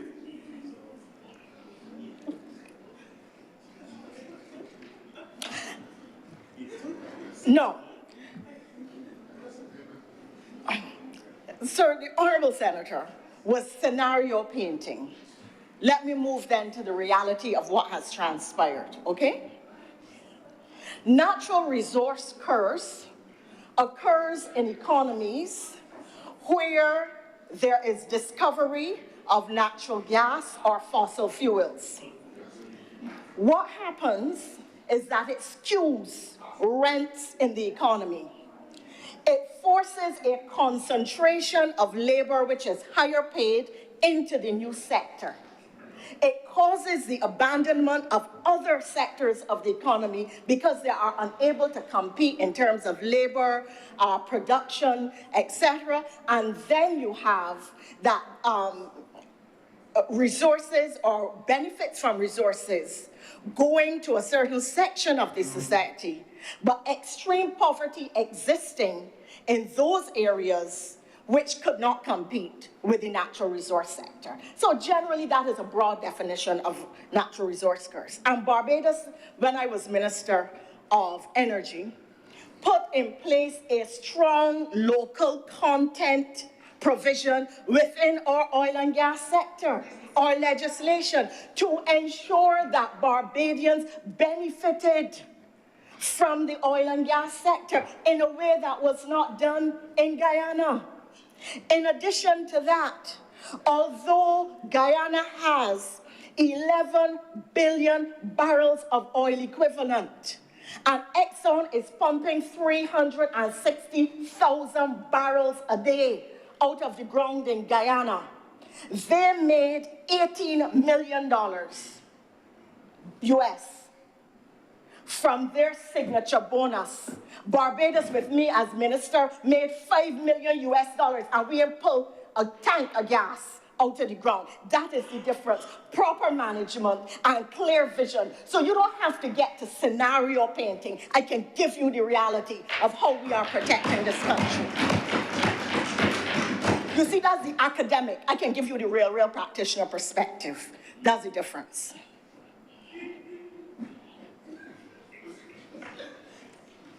I pause for my friend to rise.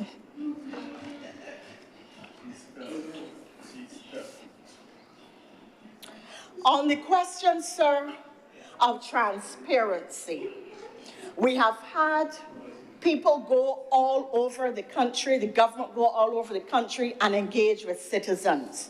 We have coming national assemblies, and I wish to indicate, as was asked, that the money put into the budget is merely for the initial capitalization, not the full amount for the entire program. The full amount will come before this chamber, but for now, in the estimates, is the initial capitalization. In addition, the question is being posed by the Democratic Labour Party and its acolytes. Where will growth come from? How will the deficit be financed? And I hope to give some of the answers using the appropriation bill, using information made available in the budget, and it was clear that there are people who are speaking about the budget, not in here, sir, but it is clear that people who are speaking about the budget never having read its 80 pages. That was clear. That is clear. So, where will the growth come from? Growth will come from new industrial development. We speak of the establishment of the first manufacturing facility in over 30 years, I think it is. Growth, so manufacturing, there will be stimulation for manufacturing and a new manufacturing facility to carry new enterprise. Growth will come from the creation of new artistic enterprise, whether it is film, whether it has to do with the road project, whether it has to do with the stimulation of the tourism sector. And you know that money was put in for Caribbean travel. The cost of tickets, of taxes was reduced. Tourism was given stimulant activity, even though the tourism sector is showing tremendous rebound since COVID, exceeding pre-pandemic levels. Such is the keen interest in Barbados. And make no mistake that some of it has to do with the fact that the Prime Minister is so highly visible on the international stage, talking about Barbados all the time. Growth will come from the agricultural sector as new agricultural enterprise is opened in Barbados, and there were specific measures, incentives, and stimulation for farmers. Growth will come from stimulating entrepreneurial activity, money for which has been put into the trust loans, and contrary to what has been put out, training is being given to every single individual who applies for a trust loan, training in how to handle personal finances, training in financial literacy, training in how to handle business and management finances. The productive sectors, all of them, are being subject to stimuli. You see, we will not have to tax to earn our way. We will earn our way by stimulating growth through the productive sectors. We have created a low-tax business environment by change of legislation to make Barbados more competitive as an international jurisdiction. And government has reduced VAT to help business and individuals from 17.5% to 7.5% on the first 250 kilowatts of electricity. $6 million has gone in to support, I can't even read my own handwriting, I apologize. Prices have been to support the feed sector, to ensure that prices are kept low for meats and poultry. And all of this has been done in a hostile environment. We are attracting the local banks back into the capital markets. There will be some element of borrowing, but we are closing the revenue loops by investigating where the hemorrhaging is coming at the level of customs and dealing with that through several different new elements, legislation, and new initiatives.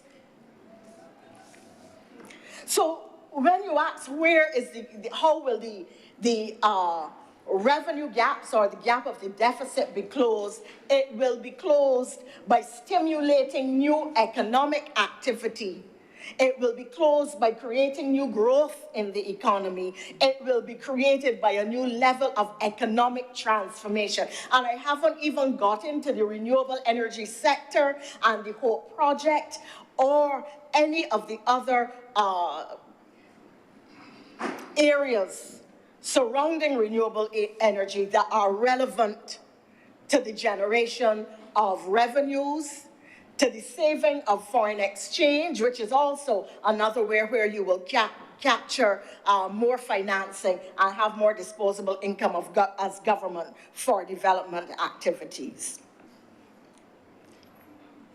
I was disappointed, sir, and we're talking about the narratives that are being put out, that someone who is an economist would cite a speech which should have, about the building of a central bank, which should have been relegated to the landscape of history, but should not have been brought in here. The reality is this. As a small island developing state and as a serious sovereign state, we need a central bank of Barbados. You cannot ask the central bank governor to set up a kiosk next to CUS and operate from there. So the notion that a central bank was a waste of money and highly visible consumption that didn't benefit anybody, really, who cited Barrow, was a waste and unfortunate. But I want to make the point that it is consistent with the anti-development perspectives of the Democratic Labour Party. The offshore financial sector, which is a major revenue and foreign exchange earner for this country, was opposed by the Democratic Labour Party. The construction of the Deepwater Harbour, which we could not be where we are without it today, was opposed by the Democratic Labour Party. The construction of the ABC Highway, which has created not only access all over the island, but new enterprise, new business development, new residential development. Tom Adams died in 1985. And that is the ABC Highway and 2A are still opening up, still driving economic activity, still creating new entrepreneurs, new enterprise. People from coconut vendors to big able accounting firms and supermarkets. From people selling chow and fruit to malls now exist off of a highway, the ABC Highway, that was opposed. And I could go on to show how anti-development the Democratic Labour Party has been. And one of these days when I have time, sir, I will make a speech in here about why I joined the Labour Party and the social development of the Barbados Labour Party and the way the Barbados Labour Party has lifted up the poor black man in this country, not with rhetoric, but with reality, sir. And this is what we are facing now, that you are being asked to listen to a rhetoric and a narrative that is negative, that is anti-developmental, that is anti-transformational, that is seeking to keep a country where it is. And that is when it has any accuracy at all, because I pointed out how the narrative around what you could do in relation to selling land and leasing land is completely false. The Democratic Labour Party had a mantra, don't know if it has been abandoned like so many other things, that Barbados is more than an economy. It is a society. Well, I do not know what you will feed people with, clothe and shelter them unless you build up your economy.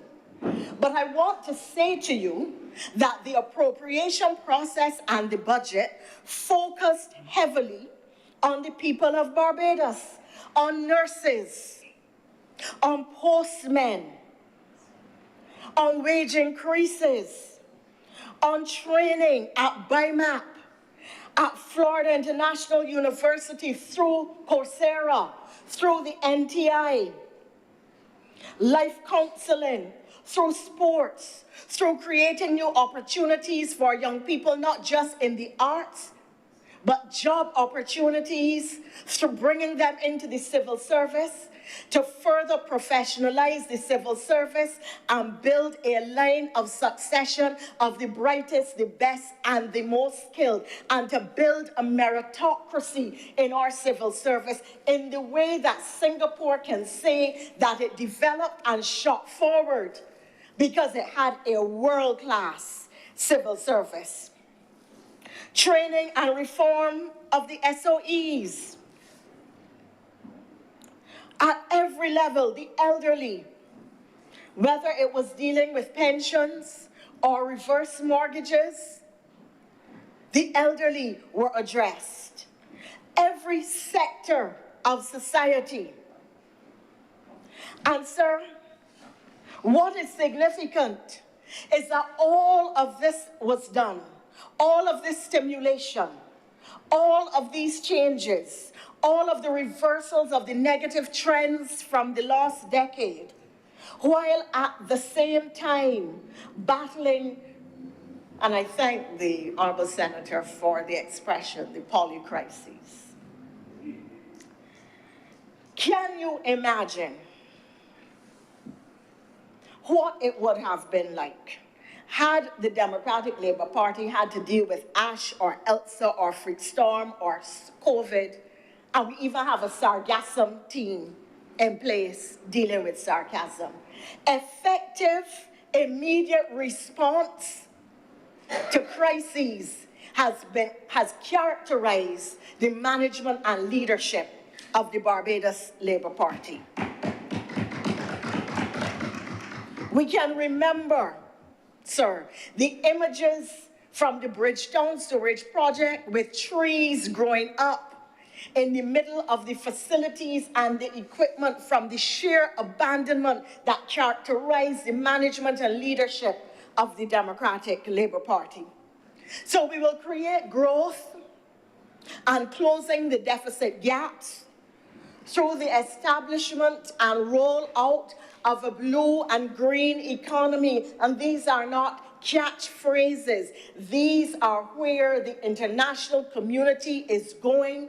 We are looking now at what our natural resource assets are, how we can benefit from them, and how we can protect the people who work in these sectors. And that is why there has been a new deal spoken to for the fisher folk of Barbados, right down to giving them boats that are electrically powered by renewable energy as opposed to traditional fossil fuels. And I turn in the few minutes remaining to me, sir, to what I thought was the most interesting speech that I heard in here yesterday.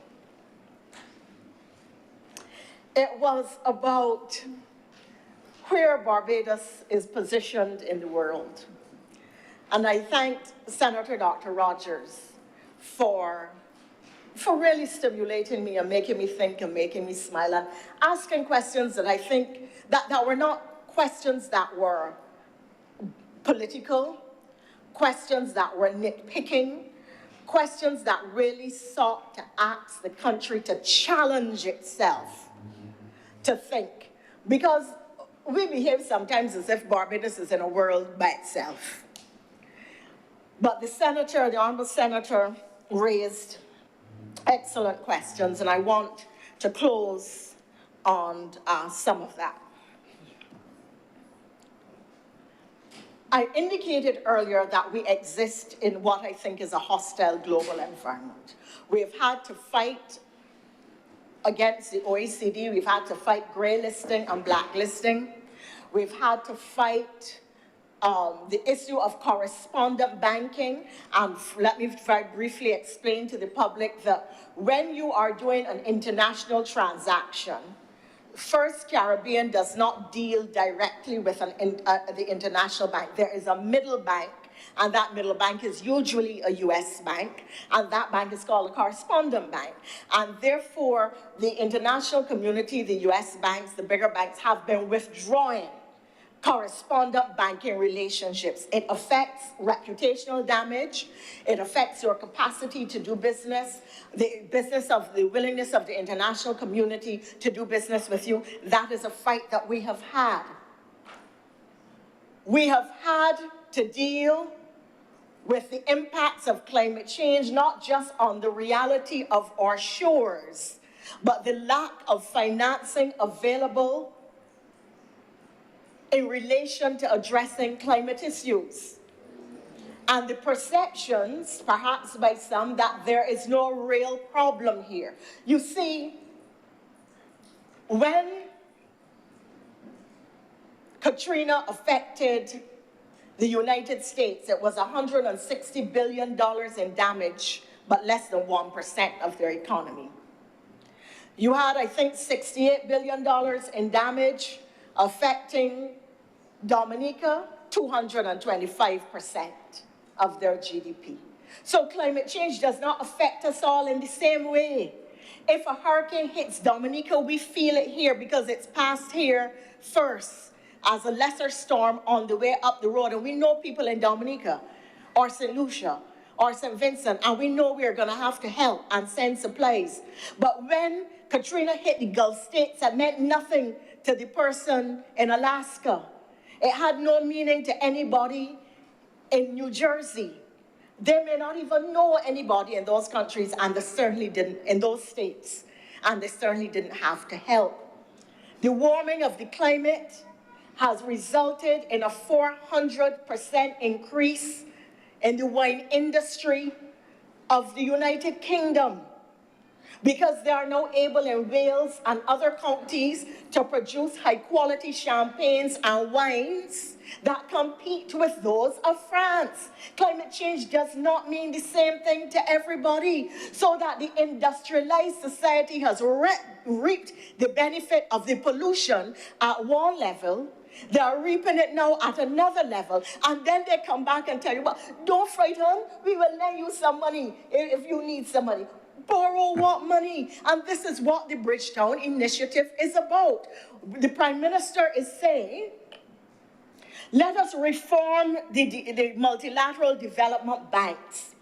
Let us use SDRs, or special drawing rights, which exist, which you can use in time of crisis, and our trust fund just there sitting down. Let us put them to use in a kind of loan facility. You pay it back, but you don't have to write any big checks. The money is already sitting there to be utilized. Let us be able, as a small island developing state, even though we are middle income, to access finance at concessionary rates.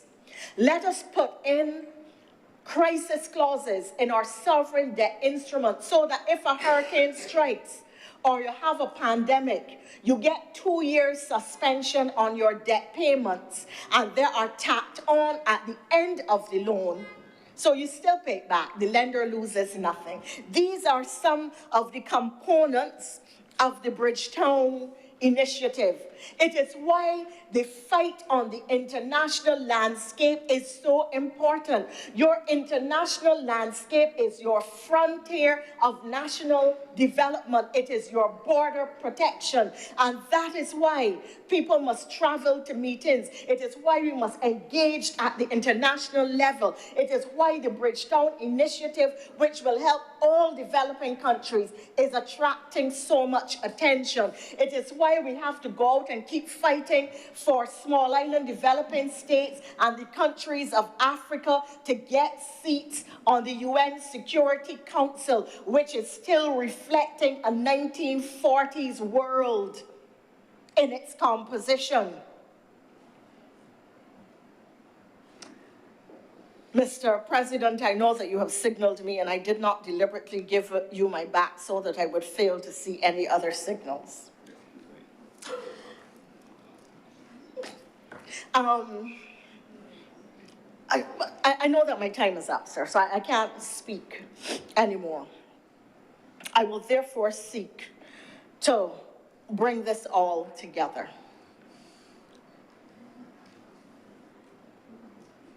I started, sir, by making the point that the call for transformation, however it was defined, whether it was go for the gold, whether it was saying that as a small island state we would be sovereign and proud and not puppets, but pursue a development agenda, has existed in one form or another.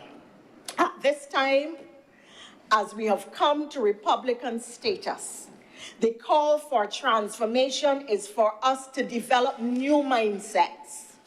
The call to transformation is for us to develop attitudes that will carry the country further. Attitudes that will see us treating each other with courtesy and respect.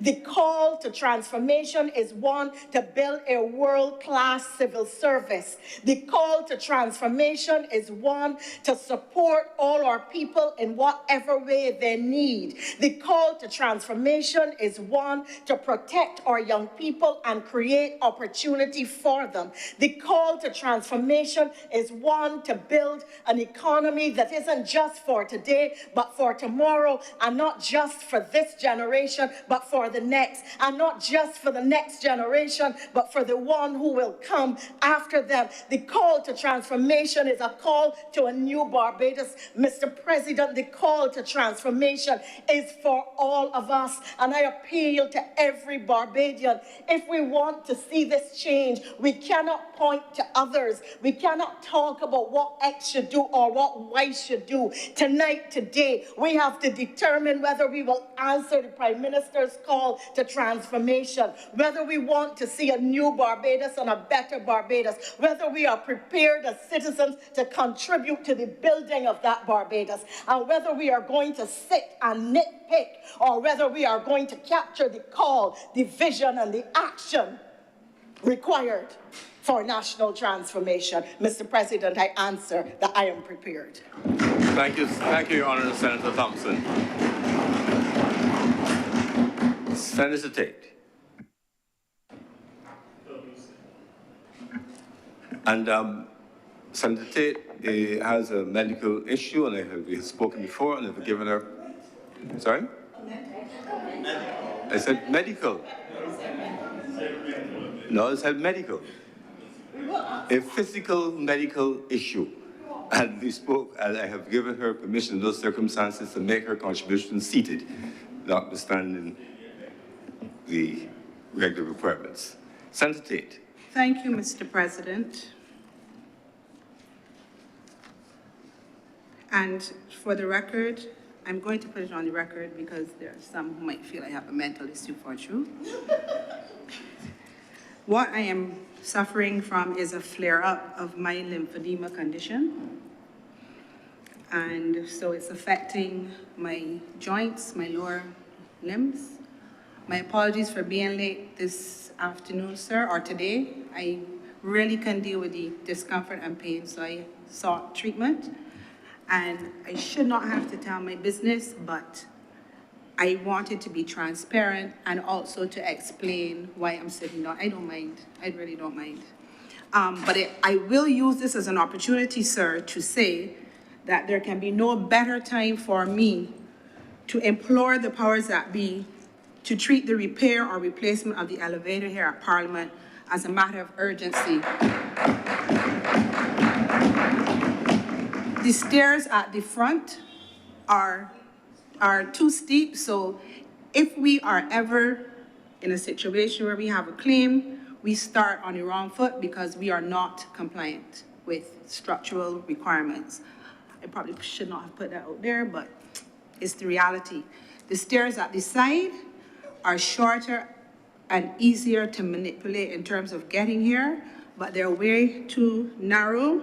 And Mr. President, I am cute, I'm good looking, I am not bony. That corridor of stairs is challenging, especially when you have challenges with your limbs. We also have to pay attention to the fact that we have visitors that come here that may not be able to maneuver the stairs. And without trying to embarrass anyone in the chamber, we also have members who are differently able, who ought not to have to manage these stairs like that. And we also have people with knee issues. We are government, we are governance, we should set the example. It's been, the elevator has been outstanding way too long. Personally, I don't want elevator because I'm claustrophobic. I beg for escalator, but I do things big. I would like an escalator. However, the reality is it's gonna be an elevator, but we have to get an elevator that's working and doesn't stick with people in it. That being said, I joined the debate, sir, on the appropriations bill, but before I do so, I would also like to go on record for thanking you, sir, for accommodating me seated, and also you and the Clerk of Parliament for very quickly seeking to put things in place to help me with this situation. I would like to thank Senator Paris and Senator Dr. the Most Honourable Jerome Walker, because the name long, for assisting me and ensuring that I was looked after this week, and Senator Crystal Drakes, Senator Christina Hines, Senator Dr. Crystal Haynes, Security Guard Ben Blenman. You carry me by? Senator Lordy Beggins, Senator Nichols. I didn't remember, that was how profound it was. Miss Cheryl Hoyt, who assisted me with lunch yesterday, and Police Constable Sheena Clark. I'm calling names because it's important that it is, you know, there's a lot of noise these last couple of weeks, and there seems to be all of this talk and this divide, but you will hear, Mr. President, I call names from all about helping me. So, for the record, I thank everybody. It was appreciated, and the empathy of Senator Andwele Boyce was almost tear-jerking, to tell you the truth, because, you know, so thank you for that. So, Mr. President, I joined the debate at this point because I felt, even though I'm not at my optimum, I wanted to come and make my contribution. I have questions, concerns, observations, and suggestions, not necessarily in that order, but certainly under those respective heads. It is unfortunate that I have come after certain people, so they may not be able to, they cannot answer me, but I expect that those who can will be able to say something to me off the record. Those of you that I had conversations with prior to now, I appreciate your responses to me, Senator Boyce and Senator King. And so with that, I would like to get into the meat of the matter. My first area of focus, Mr. President, is with persons with disabilities. And I know nobody is looking for me to talk about that, but this week, right, for the last couple of weeks, it's become very real. According to the Barbados estimates for 2023-24, Mr. President, government will allocate just over $2.5 million to the National Disability Unit, which according to the sub-program statement therein provides inter alia resources of documentation, materials, aids, adaptations, and technical support to persons with disabilities. On June 1st, 2022, sir, when the advisory committee to guide the establishment of a commission for improving the lives of persons with disabilities was launched, it was determined that the National Disabilities Unit would serve as the secretariat for the... Oh, sorry. You need me to... You good? Oh, okay. Sorry about that. So the National Disabilities Unit was to serve as the secretariat for the committee. And out of the work, and I would say the hard work, because I did join into some of these Zoom meetings, y'all worked hard, and that's a good thing. A draft bill was formulated that if, and I hope when it is brought to Parliament, it's to be entitled the Rights of Persons with Disabilities Act. Mr. President, I was very eager to review this for personal reasons. For many years, I was close to a wonderful and exceptional young man, well, child who developed into a young man, who was injured while at school. And as a result, he tragically became a quadriplegic. And when he died in 2014, 15, 16, by that time, his life had brought certain things to my attention that I have no doubt I would not have been aware of, but for the fact that he was in my life and I had to see things differently. Because when you are able-bodied, the things that you take for granted are major for persons who are not able-bodied. But let us be clear, because you're not able-bodied does not mean that you're not of sound mind. Now, we have to stop treating the disabled in this country like second-class citizens and persons who cannot and are unable to. Having said that, the area of concern for me today, having reviewed the draft, and I'm saying the draft, it has not been laid. I have not said it has been laid. It's the draft. I reviewed it, I looked, I'm interested, good. I want to go on record that I've already discussed it with Senator Boyce, who was quite willing to do so, thank you very much. And the area of concern for me off the bat, and it is a comprehensive document, I cannot say that I've delved into it in great detail, but this particular area is because I see it every day, and it's to do with designated parking for persons with disabilities and the penalty for unlawfully parking in such an area. I want it to be clear, this submission shouldn't, be taken as a criticism. It's just that I saw something that's missing. I would like to make a suggestion. In all fairness, do not curse me today, people. I find that when the government has a position, they don't always receive suggestions for improvement, well or at all.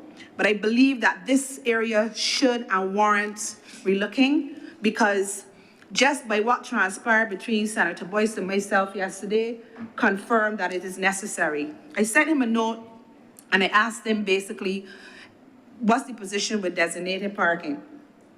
And if they had dealt with it in the committee. Stop me from saying something wrong.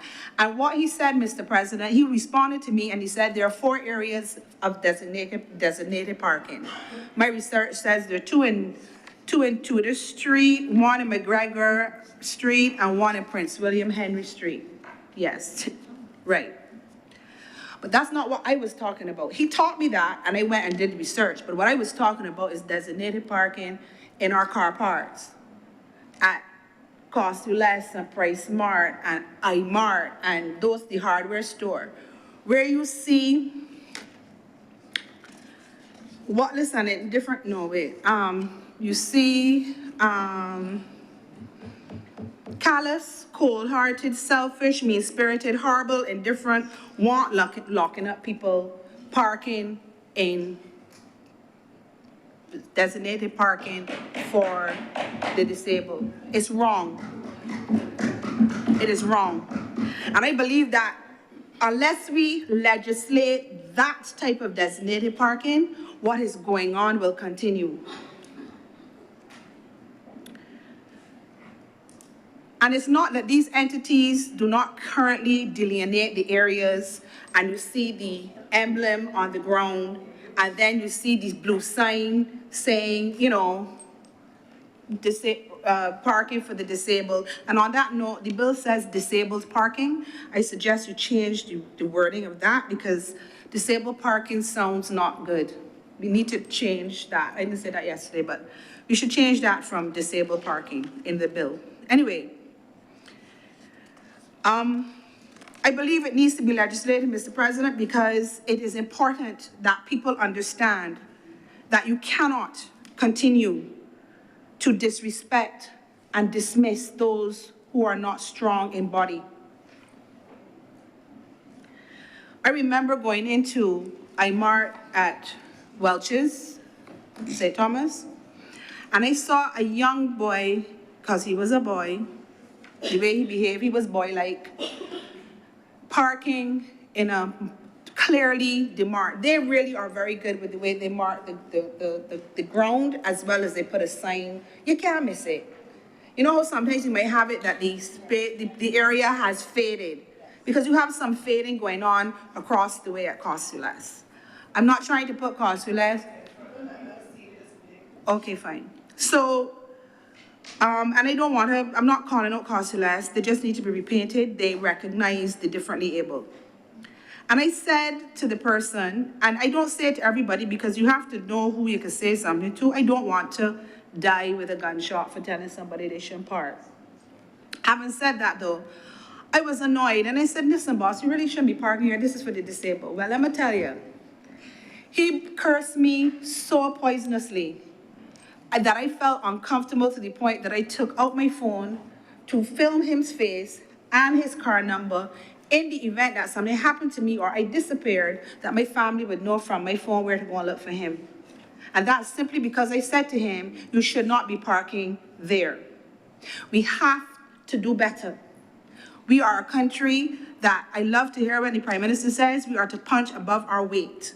If you go to Cardiovascular, SAMS, any of those entities overseas, it doesn't matter how far you have to walk, you're not gonna find anybody parking in those spots overseas. So what makes us different? What I want to see happening is not only is it legislated, but we have to sit down with engineers, with the people with cameras, whoever, and work out how we're gonna enforce it. We have to be real. I would like to be chairman of that committee.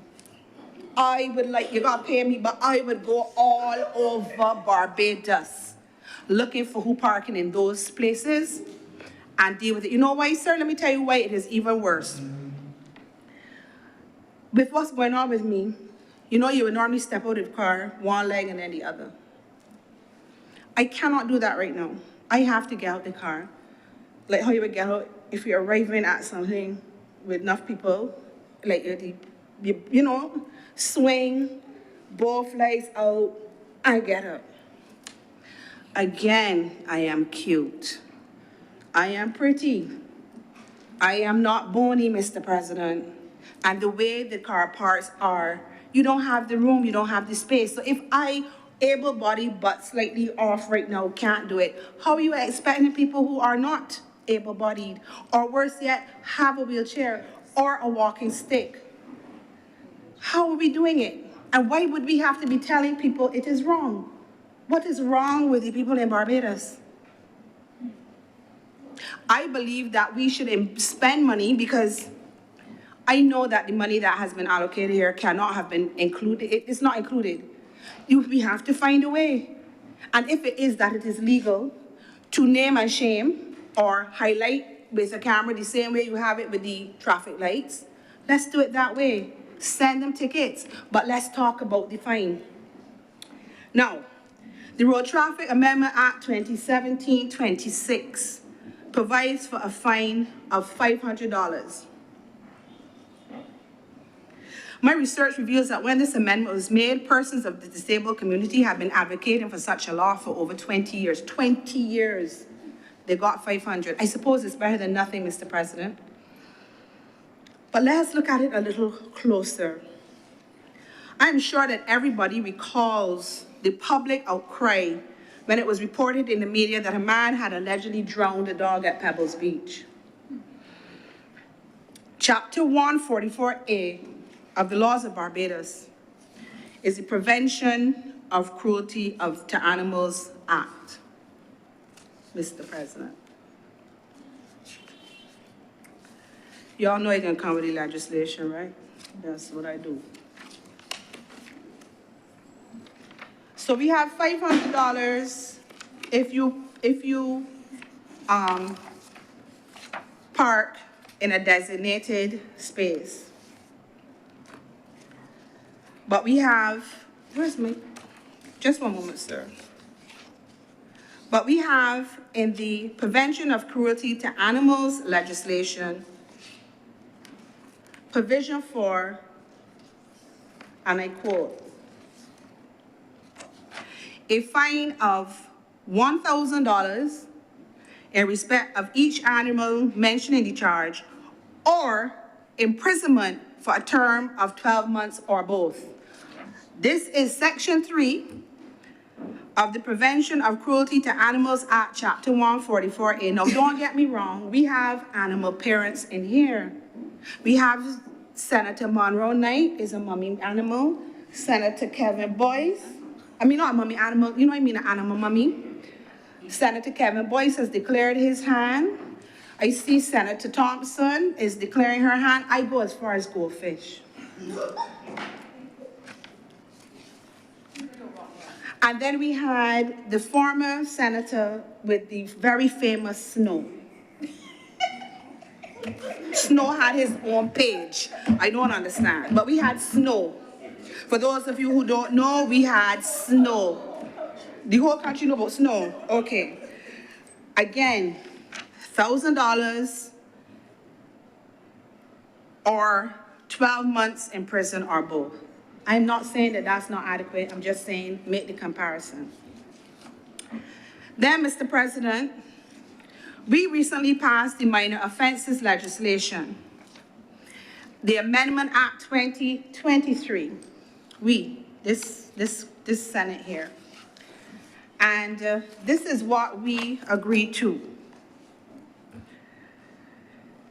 It is offense to fly a kite which makes noise between specified hours. I'm referring to what should be section 4A. And if you do it and a person contravenes subsection 1, a member of the police service shall ask the person to give his full name and address. At subsection 4, it says, a person who refuses to answer or who gives a false answer in respect of a question mentioned in paragraph A of subsection 2, which is the name and address, is guilty of an offense and is liable on summary conviction to a fine of $500 or imprisonment for 6 months. We are imprisoning people who are fair animals and who fly noisy kites, but we are not threatening anybody with imprisonment for parking in a designated parking area for differently abled people. I say, I declare, and I'm very, very adamant about it, Mr. President, we must do something about the penalty. It cannot be that flying a kite carries a more severe penalty than indiscriminate parking by able-bodied persons. It's just not acceptable. We have to do better for our people, and I hope that who needs to hear has heard. I believe that it needs to be taken to the point where it is properly monitored, and that when the law is being formulated, the persons responsible take into consideration how it's going to be enforced. I remember Senator Thompson said when we were doing the minor offenses legislation, we're gonna have to rely on our people and neighbors to tell us who the kite belonged to. No, let's not. Let's lock them up. End. Full stop. Lock them up. You cannot do it. It's not good enough.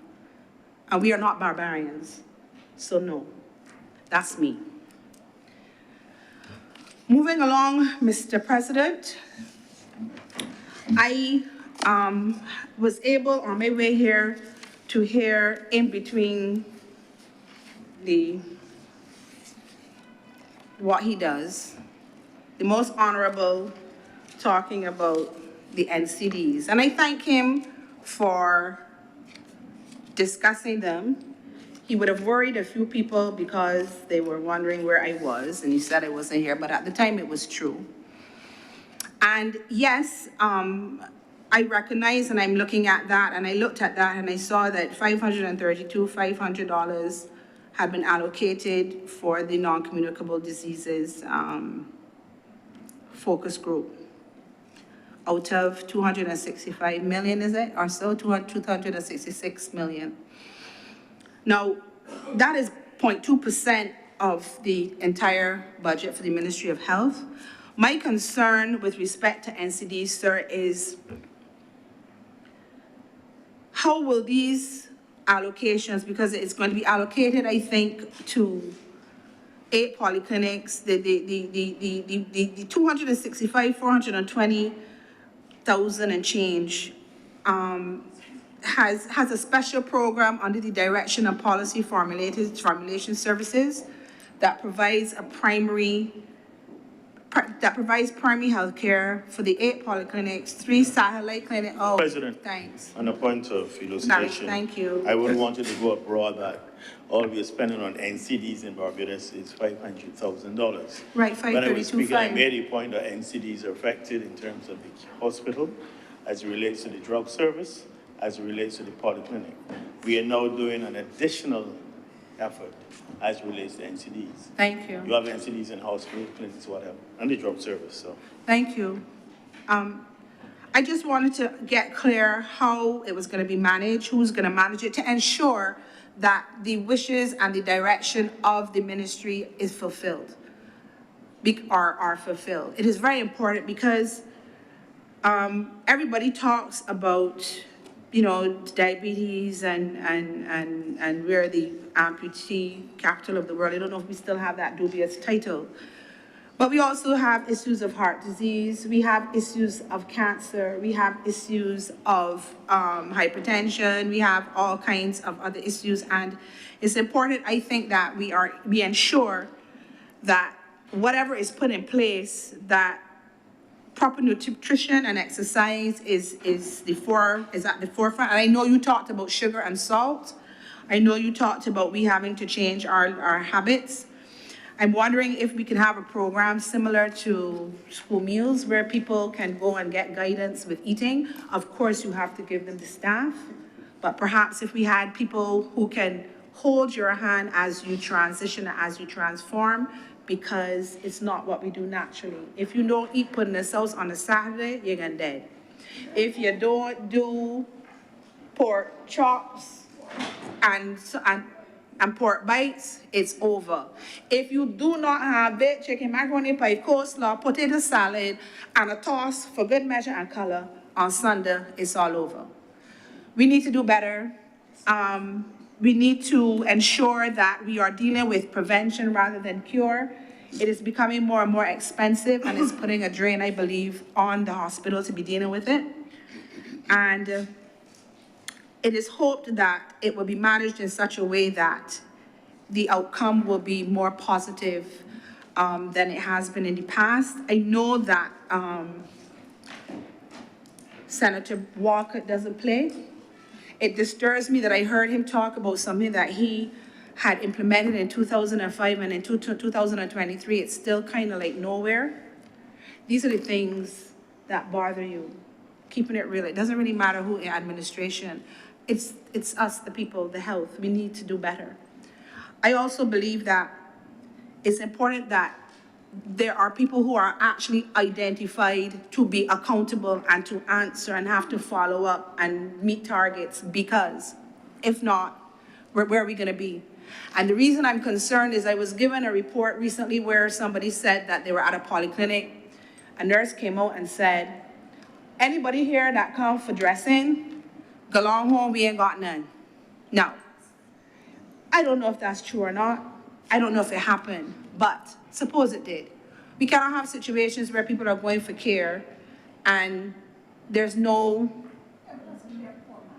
Okay, and that is why I'm saying, I agree with you, Senator Thompson, poor management, but that's what we have to go into it with, focusing on ensuring that the right people are in the right place. I believe that Senator Walker was good to have words with me prior to now, and you mentioned that Dr. Arthur Phillips was over this and that you're going to be meeting with him and all of that. I'm glad, and I think that because you know that I'm interested, it's going to happen sooner rather than later. I'm going to be bold to say that in front of everybody. I can't wait for the report. I really can't, Dr. Walker. I move on, Mr. President, from NCDs. And I am going to talk today a little bit about culture. And the reason I'm going to talk a little about culture is because we don't really talk about culture. So I have some questions.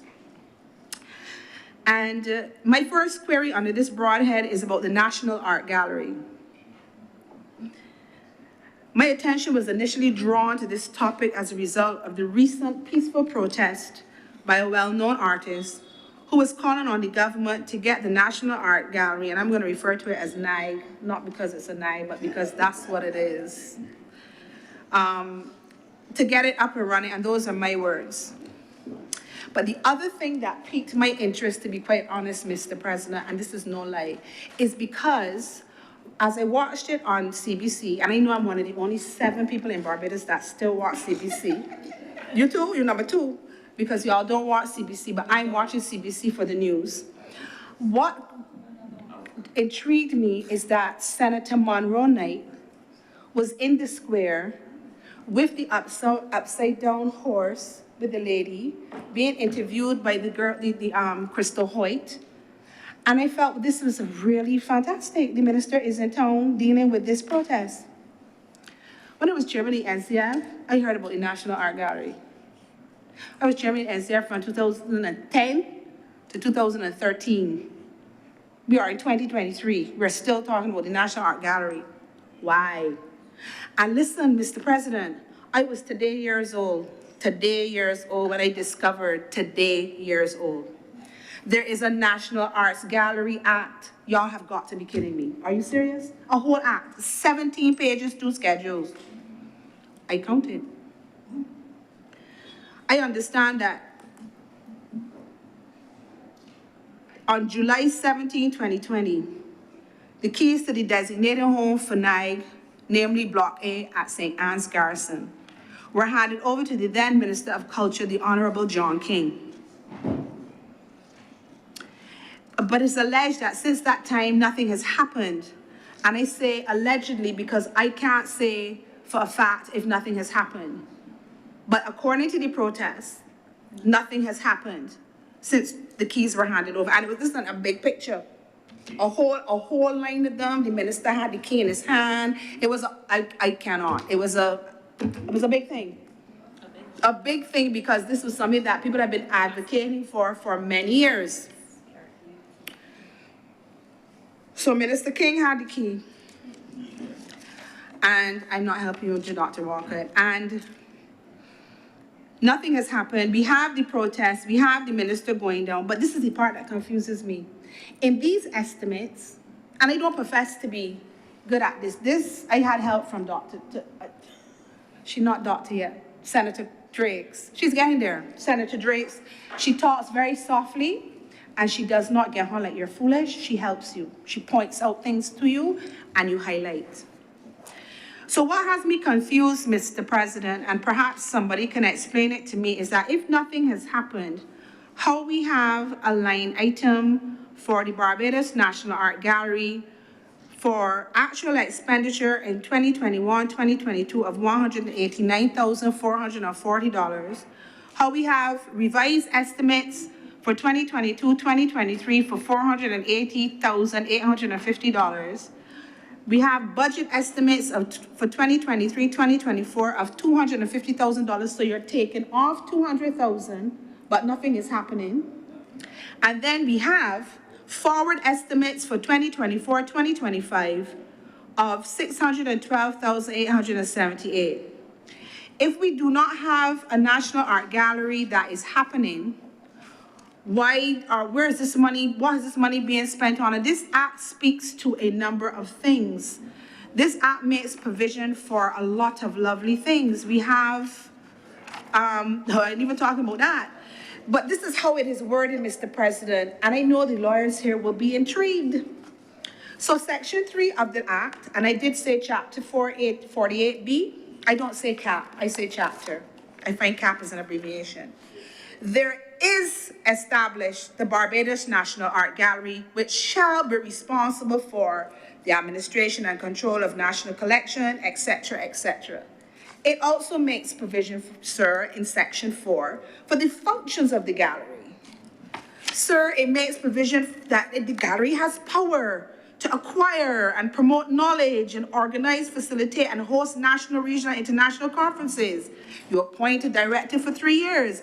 But the part that really was interesting is Section 11, that says the funds of the gallery shall be applied towards the payment of salaries, fees, allowances, gratuities, pensions, or similar benefits to persons employed or formerly employed by the gallery, and another host of things dealing with the application of funds. I'm just trying to understand, because I'm focusing on culture, what's happening if nothing is happening. I'm just curious. I'm sure there's someone who can answer, but I would like to complete what I'm saying before I'm answered. If it's not operational, to what do these estimates outlined APSA program 0054 refer? That is my question. This is a legislation that was passed in 2007 and proclaimed in 2009. Who knew? I'm curious. So that's the National Art Gallery. Point of elucidation. Right? Senator King, what do you raise? So,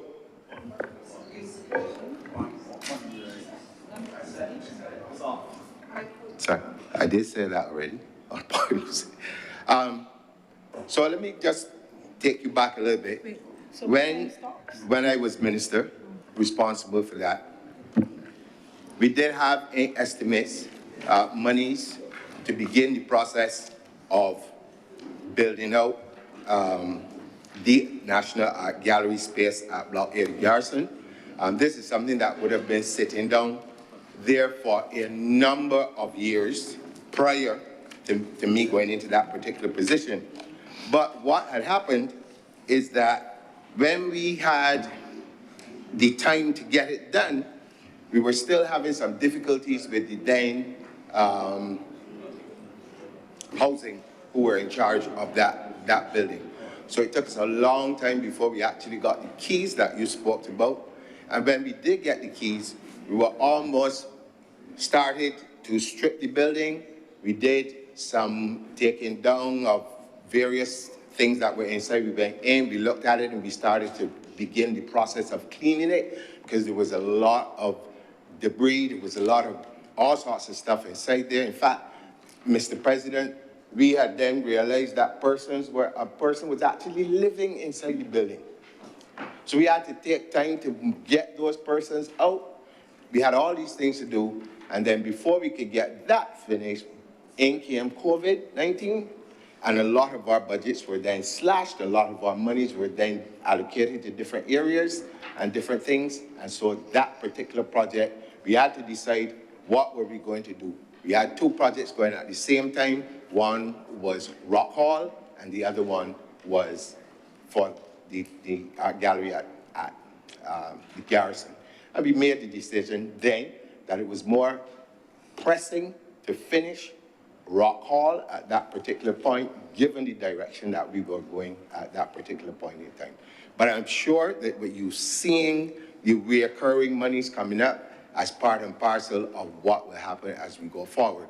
But the truth is that in today's world, and this is not a knock on anyone, but this is just a fact, we had meetings with some of the younger artists, and one of the things that came up constantly is that in the digital world, they were not so interested in having a physical space as we were before. And these are some of the things that we have to take into consideration as we go forward, especially as we have younger persons coming in. Senator Day. Sir, through you, I'd like to thank Senator King. It still doesn't help me with why I'm still seeing them in the estimates. I'm not an accountant, I'm not an economist. I don't understand why I'm seeing funds specifically allocated and named for the National Art Gallery. But listening to him, he just confirmed what I said, which is there's nothing going on. And to add to that, from my review of the estimates, separate money was allocated to Rock Hall. More money, but separate money. So Rock Hall comes under a separate sub-program, and it has a different allocation.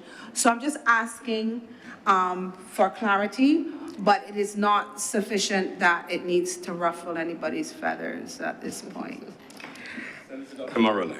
Thank you. On a point of order, just to make sure that we clarify when we say that nothing is being done. Sorry, don't mean to interrupt. Can I get a point of elucidation as opposed to a point of order? A point of order suggests that she's, no? Yes? But isn't she elucidating for me? She's objecting to what I'm saying? Oh, I thought she was clearing it up. Well, my apologies. Proceed with your object. Thank you. Thank you very much for allowing me Proceed, to Senator proceed, Murray. Mr. President. Just to be able to briefly, yeah, just to be able to indicate that indeed activity is being done in relation to the National Art Gallery. There is a CapEx fund which has been designated, Mr. President, for the building at Block A, and that is very soon, before the next quarter, to be vested in the National Art Gallery. But at the same time, activities have been done. The money that is within the estimates and over the past years has been for the National Art Gallery to undertake outreach activities, educational activities. The National Art Gallery is supported by administrative staff. We've had to relocate the National Art Gallery. They also have on staff a conservator who takes care of the paintings to make sure that they are in good condition, etc. So all of those activities, Mr. President, are currently ongoing and are covered by the costs that you will see within the estimate. Thank you. Senator Tate, please proceed. Thank you, Mr. I can proceed, sir? Oh, thank you, sir. Proceed. Right, so there's clarity there. Thanks very much. That one? Okay, so the other area that I wanted to look into, sir, was the fashion industry. The Prime Minister was very clear in her comments. $2 million has been allocated to the fashion industry because, as the Prime Minister said, the journey of the Right Excellent Robin, Rihanna Fenty, must not be unique to her. That makes sense. The allocation prompted one of the top fashion designers in Barbados to ask the following questions of me, which I will now pass on to the government simply because I certainly can answer the questions.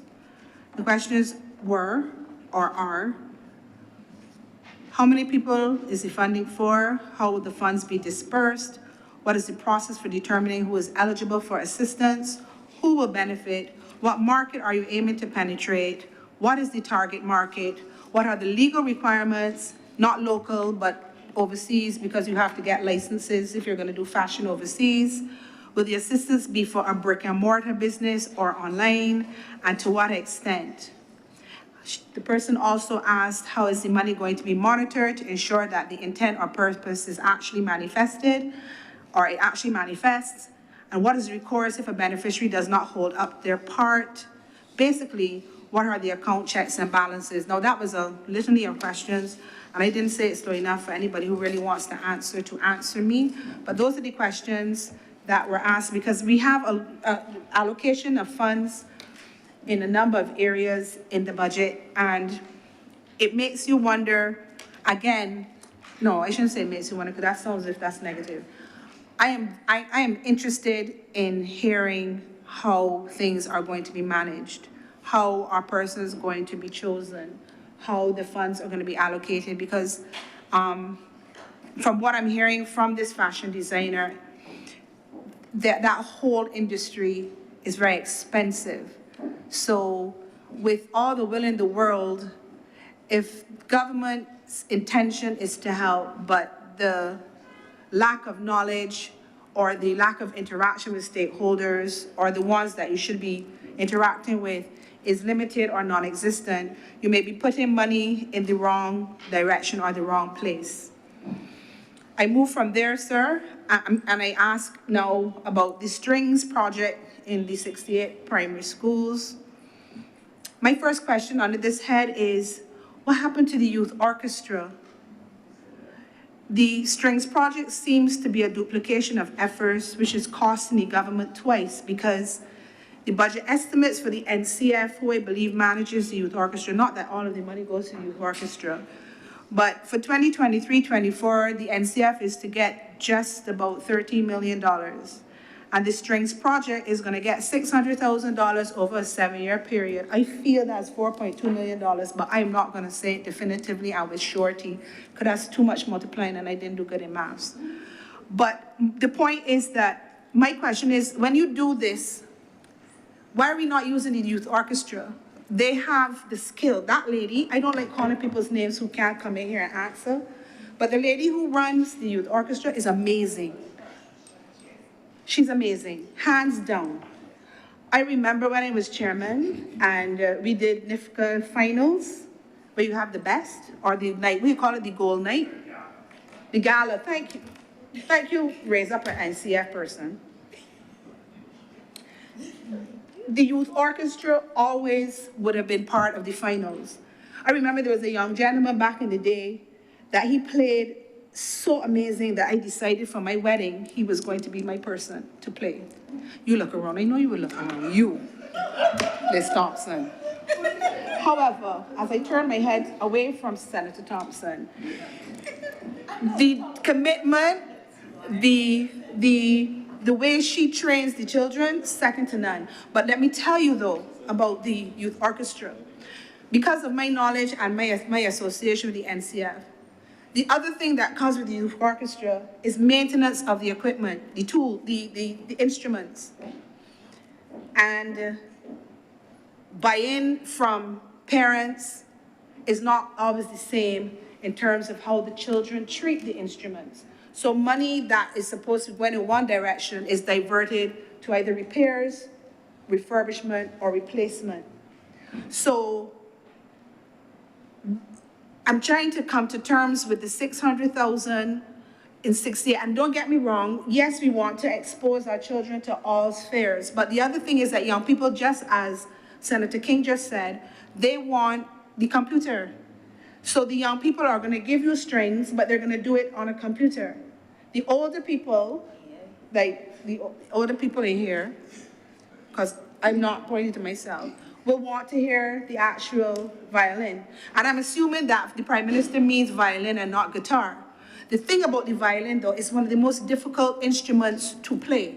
So you're in 68 schools, but how many children are you going to get? And if you start, how many are going to finish? So then what do we do with that 600,000?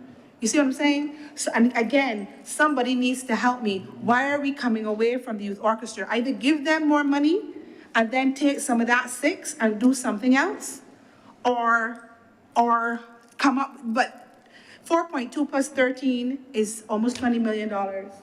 What are we producing at the end of this expenditure? And are we sure we're going to get the children? Primary school, the commitment to a violin. I was trained in piano.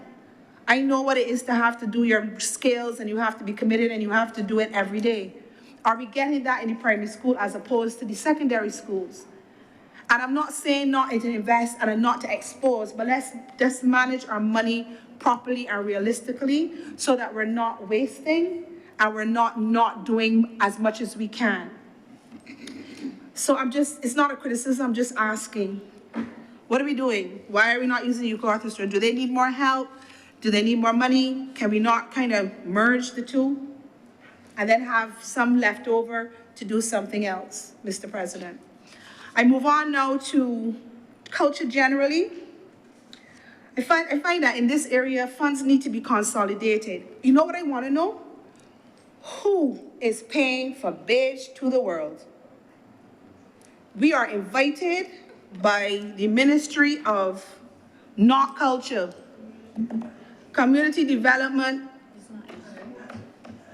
Youth, come and help me. Okay, so it's not under culture, you hear me? So let's work this out with me, Mr. President.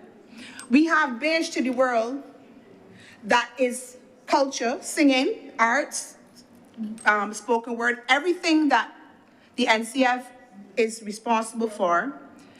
The NCF has nothing to do with Beige to the World, but NCF, when you look at the sub-program definition, and you know I got my markers. Do y'all need me to read it, or y'all gonna read it for yourself? I am going to read it because I come out here with this thick thing. I am going to read it. Leave me. Mr. President, I feel assaulted. Protect you. So, on the National Culture Foundation, the sub-program statement, it provides, this is the National Culture Foundation, provides for the development of the cultural industries, opportunities for Barbadian artists to showcase their talents that will be competitive in the local, regional, and international markets, and to maximize the sector in the tourism industry. Beige to the World. Honestly, repeat, seriously? Mr. President, with your leave, I'm going to repeat for the older people in this. in the chamber. The sub-program statement provides for the development of the cultural industries, opportunities for Barbadian artists to showcase their talents that will be competitive in the local, regional, and international markets, and to maximize the sector in the tourism industry. This is the National Culture Foundation definition, but Beige to the World is not provided for because they don't do Beige to the World. I don't mean to point at you, sorry. We are being invited to the preliminaries by the Ministry of Youth, Health, etc. So, and that's fine, but I can't find anywhere how much money is being spent on Beige to the World. But we still have Cropova, we still have NIFCA. I asked Senator King, how come they don't do NIFCA? He says, and I'm gonna quote, well, not quote, but he told me the people that come to Beige to the World, no, let me do it differently. The people who do NIFCA are usually associated with a group or organization or something like that, even though NIFCA makes provision for professional and unprofessional individuals. So I'm still not getting the Beige to the World money being spent that way. And then we have, I also would like to know what is the perceived outcome when you have won Beige to the World? What happens next? And why are we not using the NCF? Because in addition to all of the things I just read, the NCF also will teach you about lighting and rigging and stage management and production. So holistically, should the NCF not be a part of Beige to the World one way or the other? And if we are spending money on Beige to the World and we're also spending money, 13 million with the NCF, it seems to me that there needs to be a fine tuning. This is not a criticism, this is just an observation. Beige to the World is the same thing. It's the same competition that NIFCA does. It's the same, oh dear. Yes, Mr. President, I want to raise. I raise a point of elucidation in this respect. One, government, Sorry, Mr. President. Your point of order. Thank you. Thank you very much for hearing my point of order, Mr. President. Beige to the World and the Division of Culture. The consultant who manages the Beige to the World is actually a consultant from the Division of Culture. The effort is supported by the National Culture Foundation, who provides support, whether that is in the context of providing support either for venues or technical support, so that there is a nexus. The National Culture Foundation is also a facilitator, so that while it may provide direct support and initiate training, it also facilitates and enables where other divisions, where other ministries and other agencies are undertaking activities. So it is not that every time that there is an activity that has to do with exposure for persons, and in this respect, Mr. President, young persons that fall again within the context of the Ministry of Youth, that the NCF has to jump in, but we facilitate, Mr. President. Thank you, Senator, for that point of order. Please proceed, Senator Tay. Thank you, Mr. President. I still want to know how much money being spent on it, though, to be quite honest. Because if there's overlapping, then we could be doing something else with the money. Money tight. I would like to know. I couldn't find it. I don't know what had. There was no provision. When we look at the Ministry of Youth and Empowerment, etc., when you go to the explanatory notes, they tell you what was for the Youth Advanced Program and what was for Duke of Edinburgh and what was for sports and what was for whatever. I just want to know. I'm curious. I'm focusing on culture. I would like to know what does it cost? And more importantly, what is the perceived outcome? At least with the NCF, if you shine at the end of NIFCA, you get the Prime Minister's Award. In my day, it was $35,000. I don't know if it's still $35,000, but you get something that can take you somewhere else. What are we doing with Beige to the World? I remember the first one, the person was supposed to get an opportunity to be on The Voice.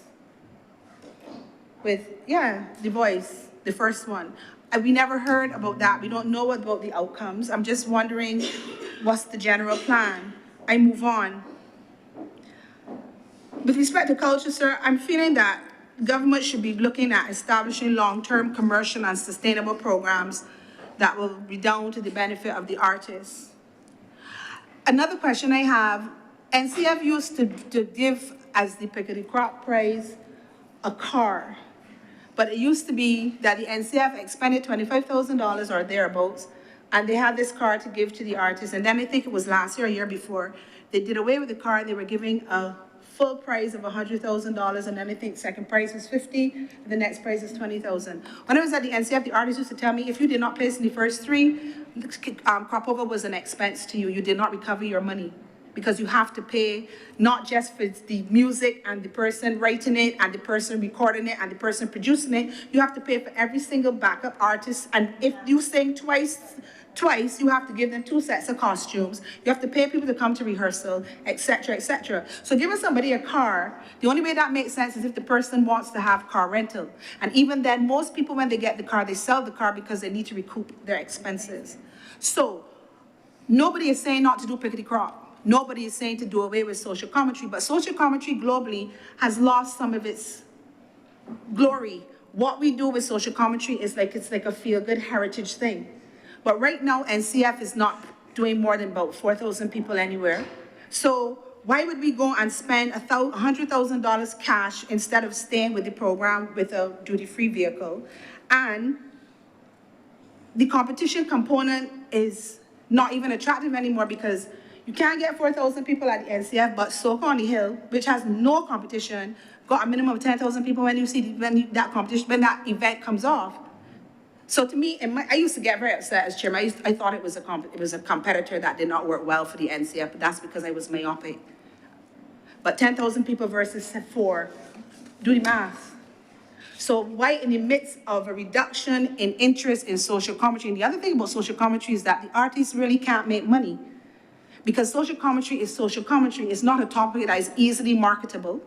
So they're not going to record. So where's the commercial component?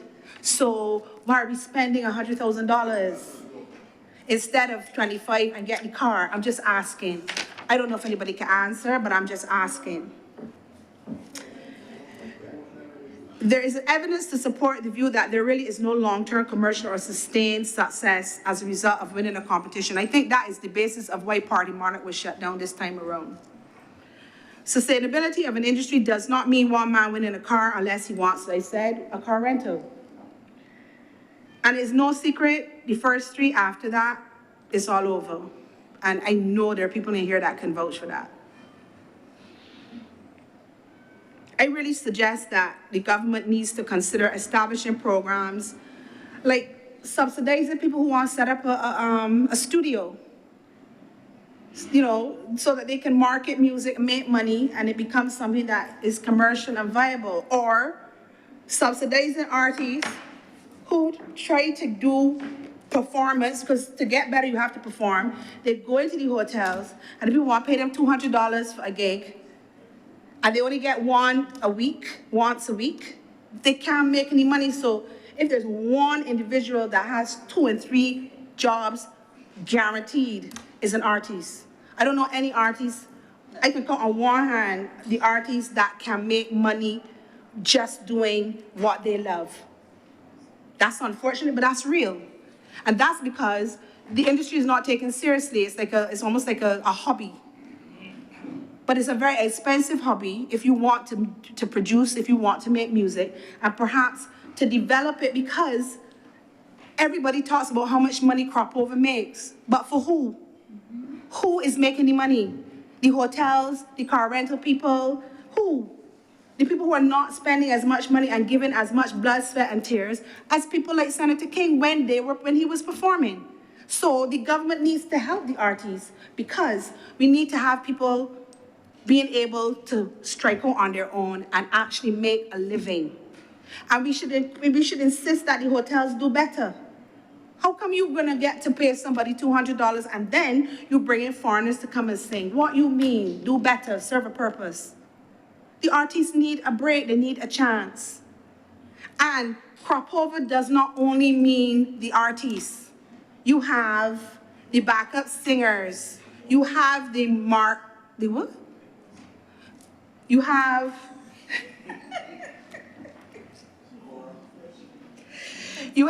backup singers, you have the makeup artists, you have the people who make the costumes, you have the vendors, you have the people who have the stalls. You know, the biggest thing that you could do that mash up somebody, shut down an event 2 days before because you could. Because that's what happened in the early days. I ain't calling nobody name nor nothing, I ain't pointing at nobody nor nothing, but the opening ceremony was shut down and people had already bought their stuff for the opening gala. You know what else we spending money on a lot? The Ministry of the Ecclesiastical Affairs, that is not even part of anybody's name in the ministry. And I don't understand the definition of ecclesiastical affairs, and I feel this might be erratic, but I don't know. Ecclesiastical, do you know where is in the Bible, Senator Walcott? Yes. Not you, Pastor Thompson. Not me, you. Stay over there. Explain this to me, somebody, please. The definition of ecclesiastical affairs. This program addresses the challenges encountered by the elderly and other beneficiaries through the provision of services at home or within the community rather than institutions. This is obviously an error, but fix this, please, please, please, because there's $771,816 that has been allocated to this clause, to this section for 2022-23, nothing for 23-24, but when you look at the notes, some of this money is allocated to the Independence Church Service. Seriously? 700, y'all don't come off that kind of money though, the standard?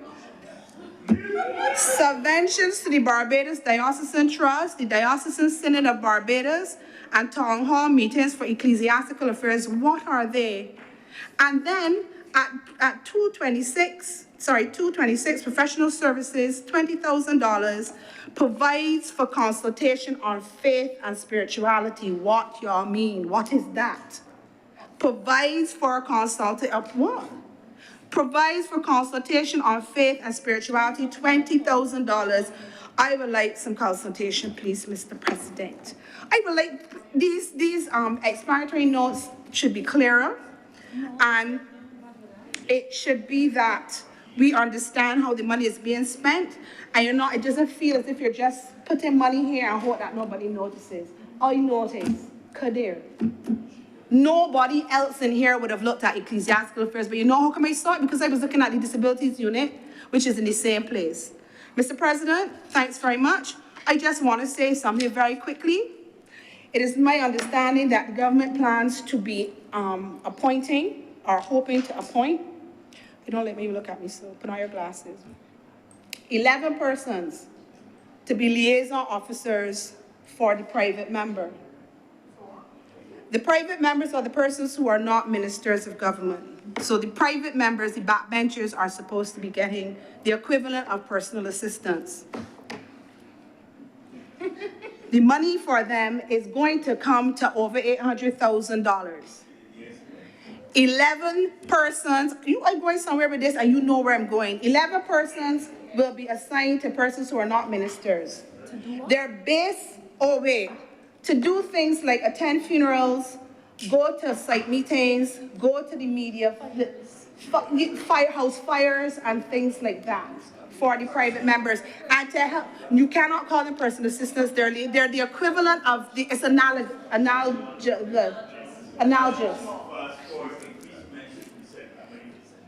This is where I'm going. So if you know where I'm going, leave me be, Mr. President. I feel attacked. Listen carefully, members of the Senate. They will be getting just over $6,000 plus travel, plus phone. And not a bill nor a piece of legislation do they pass. I am not quarreling about them having, the private members having assistance, because the ministers have had it since 1997. What I am confused about is how we are still at $1,479.07, to the point where Senator Nichols came in here real early and quarreled that, as he said, and Senator, you didn't quarrel though, Senator Paris confirmed that this is the kind of money that was being paid when they were here before, from 2003 to 2005. So when this government, are you looking on this side? When this government come back to back with legislation that got 1,000 sections, 17 schedules, are we actually reading? I don't know about y'all, and y'all have to give 100 towards BLP headquarters, so y'all don't even get the 14 when it's get 13. How do I know this? Because one of y'all tell me back in the day, don't worry with me. The point is, it's not the point. It's not the point. Governance has a cost, Mr. President. And I said it in 2018, I'm saying it again, we do not balk when the private sector gets $30,000 to $50,000 a month. We are part of governance. We pass legislation. We go to meetings free. We are in here, and this is not about anybody trying to beg for money. This is about recognizing the importance of what this is us, people taking us seriously and being aware of what we do. Look at the caliber of people in here. It's not that I don't say that, y'all, but I don't know for a fact, but I know for a fact. Doctor, superstar, doctor, look, almost doctor, bubbly, consultant, member of the Privy Council. This is not a joke. We have never been a rubber stamp Senate, ever. We have never been in here sleeping. We have never not contributed to the debate, and that is generally speaking. It is time, and I know y'all can't ask, and I'm not asking, I'm saying it's time. So, and oh, by the way, let the public know, we are not part of the salary negotiations. We are not paid a salary, we're paid a stipend. So because you don't take out tax, and you don't take out, what's the other thing you pay? NIS. Well, there's nobody in the country that thinks that we don't make a mint. And you can't take out NIS, and you can't take out, what's the other one? PAYE. Nothing from nothing is nothing. $1,479.07, and Senator Nichols was here 2003 or 2005. So we're talking 20 years ago, Mr. President. It is a joke. Lowest paid senators in the Commonwealth. It is a joke. What she said? Lowest paid senators. We are the joke of the Commonwealth. We are the joke. No, we are, because we have been provided with information. Trinidadians, the Trinidad senators get 40, 15, 16,000. They get per diem. They get a telecommunications. They get all kind of things. They get assistance. And that's another thing. We don't have a secretariat. So when we want to research when the keys were handed over to Senator King, I got to go digging up. None of y'all ain't got no laws of Barbados neither. The lawyers in here, by the skin of their teeth, have laws of Barbados, maybe, but we're all supposed to have laws of Barbados. What's happening? We need to advocate for that which is fair and reasonable. I just want to say one last thing, Mr. President. Thanks very much for your indulgence. This is what I want to say, and I know I can get licks. I can get licks for getting on about money too, but I don't care. We're not asking to be paid for what we're worth. We are asking for our work and our presence here to be valued. That's what it is, to be valued. You cannot pay me. If I go to taxation, they're going to start me at $1,000 an hour. I ain't trying to be paid. Yes, I'm a QC. Don't get tired. That's not what it is. It is that we have to be valued. And we must not be ashamed to insist that we be valued, because we are not in here liming. The very first time that we went all the way to 11 o'clock because we had to change. No, remember when we had to do the international? 2018, right off the bat, my back was out for a month. That's why I have this cushion. Minutes before Christmas, we don't play. And Senator Monroe Knight is quick to talk about this government. People want them to go slow, but we have things to do. We are moving fast. And y'all ain't playing? Y'all are not playing. So, I have spoken. I don't want to say one last thing. You see this behavior, sir, that is happening in the two houses, where people are, to my mind, being bombastic and disrespecting people and all of that. I'm concerned. Members of the public are concerned.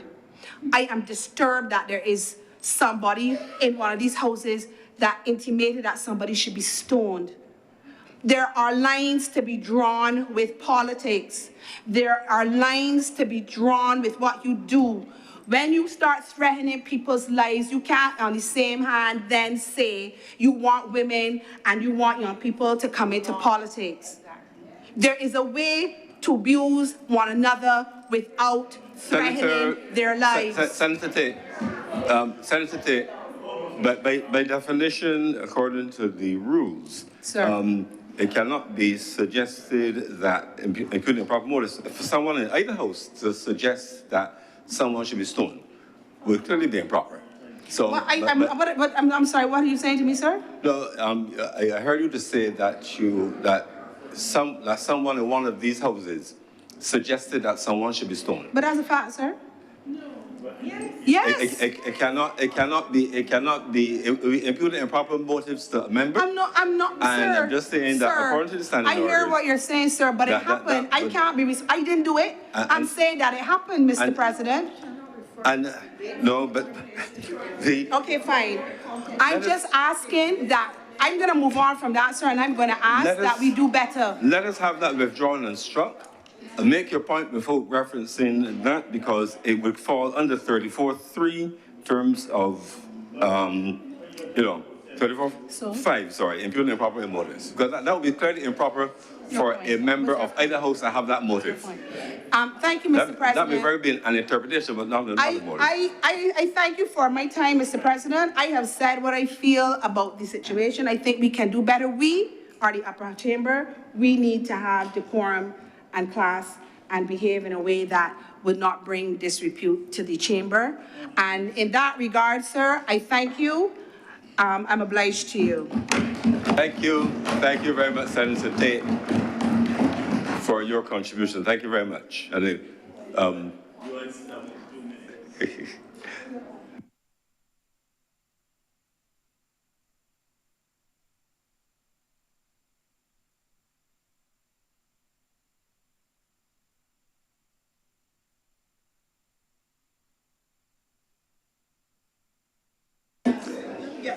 Before,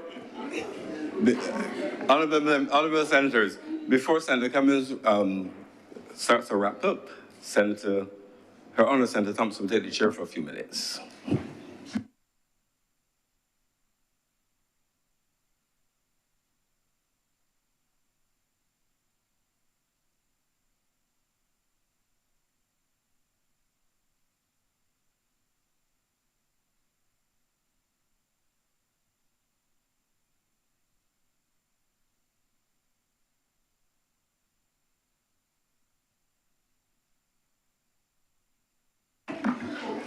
Order.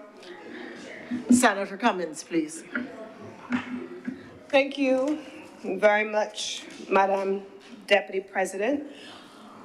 I want to begin, first of all, by expressing my appreciation to all of the honorable senators in this chamber. It has been 3 days consistently of intense debate on the question not of the estimates on its own and not reference to government's macroeconomic framework, but on the development of this nation we all love and the people on whose behalf we stand in this honorable chamber. And I want to express my appreciation to the honorable senators, in particular those of you who are not ministers of government and for whom this is not your day-to-day responsibility and you have full-time jobs elsewhere and you have had the opportunity, therefore, to give up your time. In some cases, I know of one member who said to me they took 3 days off from work to be here in the Honorable Senate to be able to represent the interests of the people of Barbados in the estimates. So let me start by expressing that appreciation to all of you.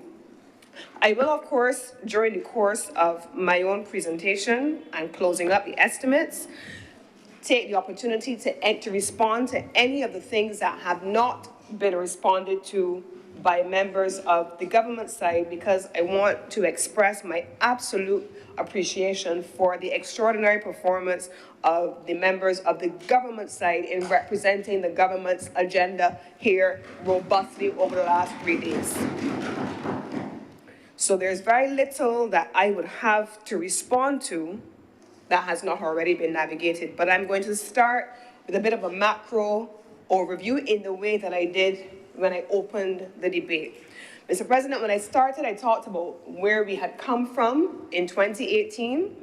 I went up to what we did between 2018 and 2020. I navigated the COVID pandemic years of 2020 up to 2022, and then I went into what government's transformation agenda is meant to look like in 2023 as captured in these estimates and the 3 forward years that are being projected. I did that in my opening. What I want to be able to do in my closing today, Mr. President, is to put into context an answer to many of the questions that Barbadians have asked here and elsewhere on why certain things were not done during a period, Mr. President. Because, you know, people have a way of saying that we have short memories. People have a way of saying that we have short-term memories. And I feel sometimes, Mr. President, that as traumatic as COVID years were, perhaps we all have a form of PTSD and we're trying to blank it out and we don't quite remember where we were. And so we don't remember when the world stopped and Barbados stopped with it. In 2020 to 2021, Mr. President, when these estimates were being negotiated, being debated, the annual budgeted revenue was estimated at just approximately $3 billion. The actual outturn, Mr. President, fell below that, a decline of $480 million. In 2020, Mr. President, a gap of $480 million in one financial year. If I were to go then to the expenditure, Mr. President, for the same corresponding period, the expenditure was budgeted at around, at the time, $2.75 billion, but the actual expenditure amounted to just about $3 billion. That represented an increase of approximately $240.8 million, Mr. President. Why is there not more money available for care of the elderly? Why is there not more money available for some of the things that we are talking about and were raised in this chamber, Mr. President? There has been a deviation in what government's revenue was as against government's planned expenditure. But despite that downturn, and despite the difference in revenue versus expenditure, Mr. President, this government still increased expenditure, in particular in social spending, in a number of critical areas, and they're captured during that period, Mr. President, Madam Deputy President.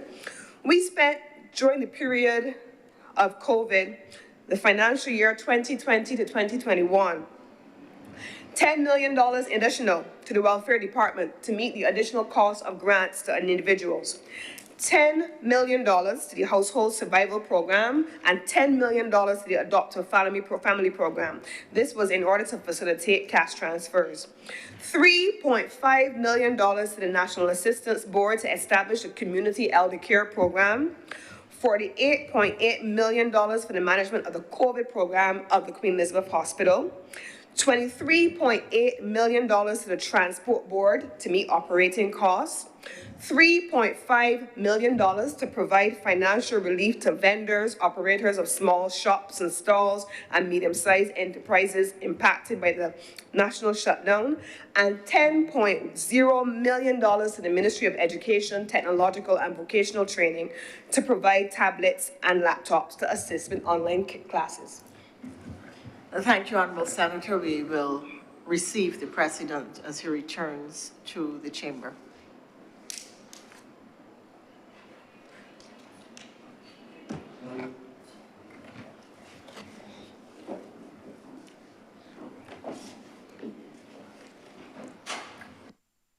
Thank you, Senator Thompson. Please proceed, Senator Cummins. Thank you very much, Mr. President. I just wanted to take the opportunity to go through those things that the government's expenditure would have absorbed to the tune of in excess of $240.8 million in that single financial year, despite a significant downturn in revenues. Mr. President, by the time we came to financial year 2021 to 2022, what were we looking at? The estimates of expenditure for that financial year, Mr. President, were estimated at we were expected that the revenues would surpass $203 million, largely as a result of the economic upturn. And then we would have seen that actually happening. The total revenue would have increased by 10% over the previous period. And that would really have been attributed not necessarily to full economic activity, but to corporation tax and the uptick in tourism activity. In the same year for expenditure, Mr. President, we saw total expenditure of $3.1 million, which was budgeted in that financial year, while actual expenditure was around $3.3 million.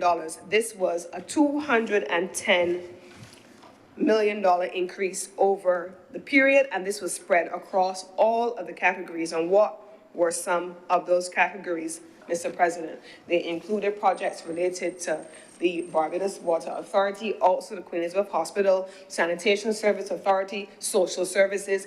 There has been in this administration, Mr. President, before these estimates of expenditure, 2023 to 2024, an extensive body of work that this government can stand up and lay claim to, that despite financial challenges, despite declines in projected revenues, despite increasing expenditure in social and health care and even in education to allow for every Barbadian child to have a device and a tablet where online schools could go on. And let us put that in context, Mr. President.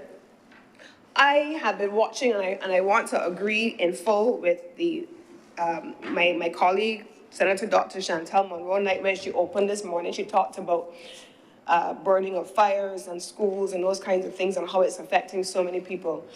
But this government, this Ministry of Education, Mr. President, aside from responding to exogenous things like those things, this Ministry of Education, through this government, is still in a position today to immediately migrate children from the classroom environment to the online environment because we ensured that every child in Barbados that needed a device had one. That was government expenditure, Mr. President. And I heard the chief education officer on the news this week say there may still be some children who, for whatever reason, cannot go back onto their online classroom. And if that is so, simply come to the Ministry of Education and they will make the necessary provision to so do. Those are the kinds of things that this government did not plan for, but did anyway during the preceding financial years. And so we have, therefore, to be reasonable. So it was interesting, Mr. President, to hear the conversation in a narrow context, because the people who concern themselves exclusively with debt and government's expenditure, how we are going to close the fiscal gap deficit, do not ever for a moment acknowledge that any of those things that required expenditure took place. They will never say to the government, you didn't have to, as was the case in other countries, provide devices for everybody's child that needed it, but we did. They will never say that you don't have to make sure that there's a provision of health care and social care, but we did. They will never say, Mr. President, that we don't have to make sure that the household mitigation unit, as it was then $600 to people every month, that we did not need to do that. They will never say that, Mr. President. They will never have the grace, and I'll use that word again, they will never have the grace to acknowledge that that is work which this government did, that is expenditure which this government undertook, and those are the things that have contributed to these estimates today having to adjust and make the adjustments to which I referred in my opening comments in financial year 2023 to 2024 because of the realities, not the theory, the realities of what happened in 2020 and 2021. And those years happened on the back end, Mr. President, of a fiscal crisis that we came and managed during the period 2018 to 2020. I think we have to be fair Mr. President, and Senator Dr. Chantal Monroe, night when she spoke earlier, she talked about having a fair and honest debate. There has been very little that is fair and honest about what is being said in some circles. There's very little that is fair and honest about what is being put out there by certain people. And they have a platform that they have been using manipulatively and deceptively at some times to be able to mammaguy the Barbadian public into forgetting the things that are right there in front of them. Mr. President, COVID was not so far ago. It didn't just vanish overnight. It took doing, and I remember, Mr. President, a member of the church community said to me about 1.5 years ago, said, you know, Lisa, the government has instituted a plan to navigate COVID, the emergency directives and all of those things. But we need to have a plan to navigate coming out from COVID. But the truth is that we came out from COVID and almost forgot that COVID happened. The minute we stopped wearing masks, the minute we stopped having lockdown, we forgot what it meant. And I think it is important, as well we will chirp, as Senator Nichols said earlier on this side, because we have not forgotten what it was like to legislate during that period. We have not forgotten what it was like to make decisions that were difficult ones in the midst of a crisis, Mr. President. So that is the foundation for these estimates of expenditure, Mr. President, where there is a gap, and the Prime Minister has said, and many of us in here have also said, the basis on which that gap is to be closed. It is not purely by foreign borrowing, even though we have outlined the conditions under which we are borrowing and the purposes for which our borrowing is being used. We have not made any indication about taxes, and they started out by talking about more taxes. When that didn't happen, they come to say they reduced the taxes. When they talk about reducing, but then they moved on to say it can come later on down in the year. They made it up as they go along, as I said before, Mr. President, but they have not had the grace to acknowledge that there has also been a very clear indication from the Honourable Prime Minister and those persons who have spoken, including myself in my opening, that private investment, private mobilization of close to, I believe the Prime Minister has set a target for what that needs to look like in this fiscal year, is also meant to drive development in this country.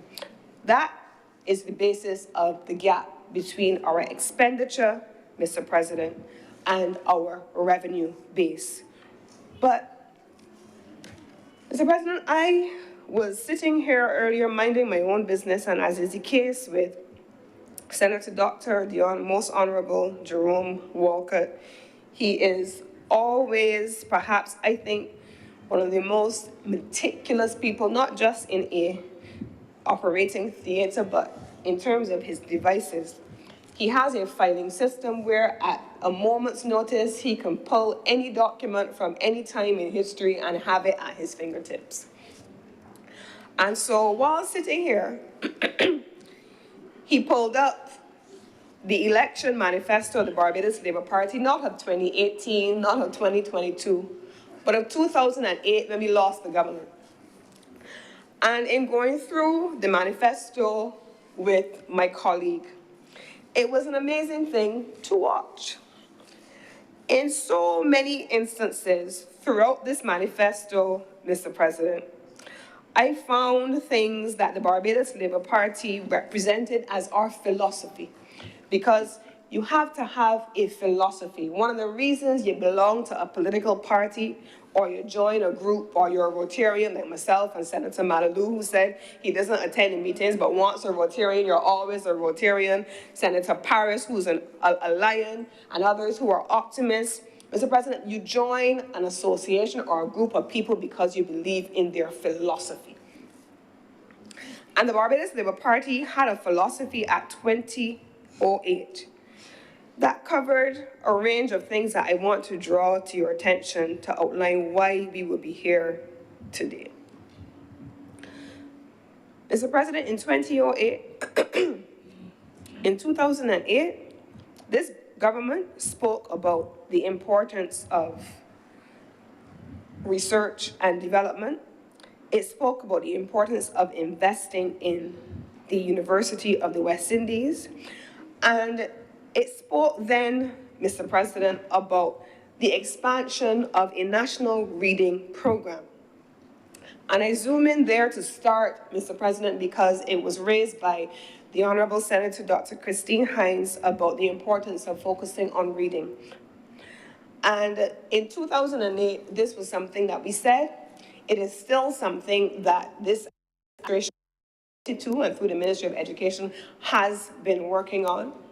But it also went on to say to expand diagnostic testing, and it spoke specifically in this instance about 3-year-olds and 5-year-olds for hearing, speech, and sight, and to expand testing to be able to assess educational progress.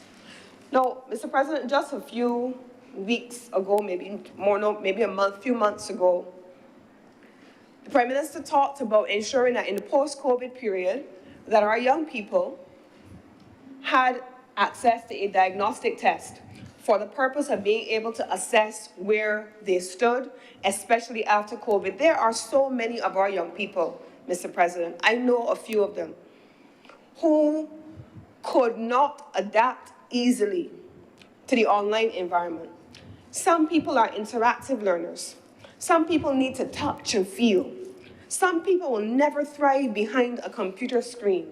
And could you imagine if we lived in a generation where at 3 years old and 5 years old, we learned to write behind a computer screen and not with a person in a classroom sitting with you?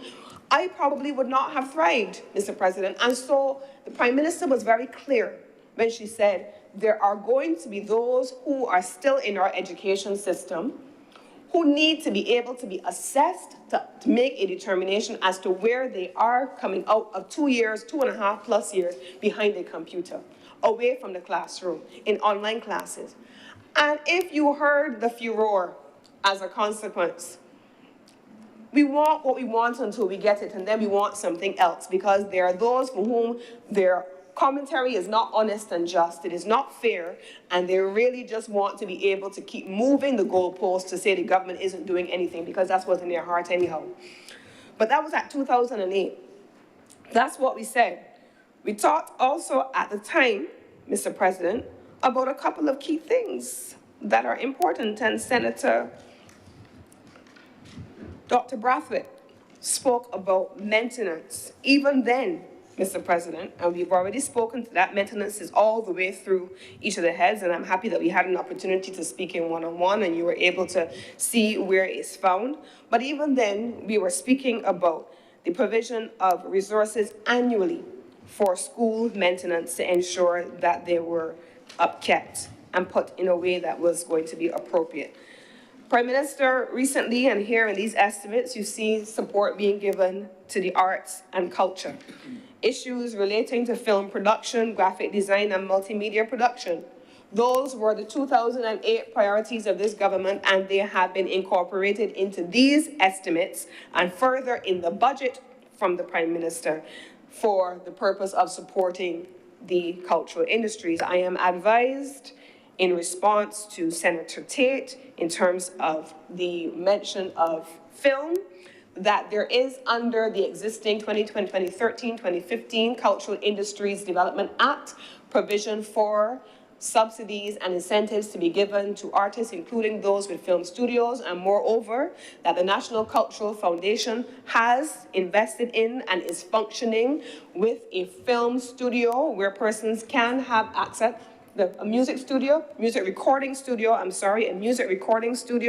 and persons are using that studio to go in and also to, music studio, and to go in and to do their podcast as well. So there is that happening as well under the National Cultural Foundation. Mr. President, I could go on in 2008, but I won't, because there is so much that is captured within that document that it would almost seem as though, I think the Senator Walcott said to me, it was an excellent manifesto, and it absolutely was. But I want to go through some of the responses to the questions that were raised by honourable senators that were not responded to. We've already navigated the questions that were raised by the Honourable Senators who spoke about the debt gap and the issues that were going to be presented in terms of how we were going to close the gap. I also want to be able to respond specifically to the questions that were being raised on education. We have heard from the Honourable Prime Minister that that will be treated to in a separate intervention. Not everything is going to be dealt with purely within the context of the estimates or the budget, and so I want to make sure that we are clear that because it is not spoken about here in detail, it doesn't mean it has not been programmed and that the details will not come. But I'm going to spend a few moments, Mr. President, my voice is going, so you have to bear with me, on energy and RE. The Honourable Senator Christopher Maynard spoke about government buildings and how they have PV panels on them in the industrial estates. And I want to remind the Honourable Senator that the Barbados Industrial Development Corporation, since rebranded Export Barbados, is a commercial state-owned enterprise, and it is run by its board of management. And so arrangements governing what they do in the buildings would then be falling under the supervision of that board. But suffice to say that from the Ministry of Energy's perspective, across government in its entirety, the ministry has prepared what we have described as a renewable energy capacity program, which we are going to be taking to cabinet very shortly, and so I don't want to go into very much detail there, but what it does do is it looks at what programs are being executed under the government in terms of government buildings, including but not limited to schools, state-owned enterprises, including those in the agriculture sector and others, to ensure that there is a provision under the notion of state-owned reform to remove the expenditure from government for electricity. In some instances, when I was chairman of the board, Mr. President, on an annual basis, we used to have an electricity bill of $3 million. And so if you can remove that bill, then it results in a corresponding saving to government from the various estimates of expenditure and therefore from the actual outturn that you will have. Now, in terms of licensing fees in this area, Mr. President, this is a question that was raised by one of the honourable members. In the 2022 manifesto, you will see that there is a specific mention of a sovereign heritage fund, and we've spoken about this in this honourable chamber on more than one occasion. There's a provision for a sovereign heritage fund where national assets of all kinds will be vested in the interest of Barbadians. And I want to again make reference to that because it is specifically relevant to the question on licensing fees, even for offshore oil and gas exploration. So I just wanted to be very clear about that. Now, on the question of the disposal of cars as we transition to electric vehicles, we have on island somewhere around 120,000 vehicles that can arguably transition into the electric vehicle space. So we have that is very much a real issue.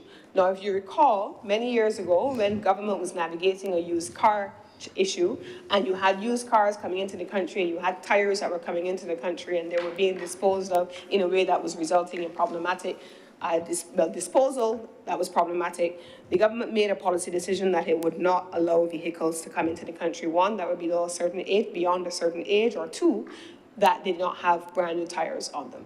Equally so, at this stage, under the Ministry of Environment, there is very much an active discussion ongoing on not just for electric cars specifically, but decommissioning of all kinds of end-of-life products, which then have to be disposed of and how they are treated to. And so that is very much being done under the Ministry of Environment, and I believe that Senior Minister Walcott has supervisory oversight for that ministry and therefore for that work.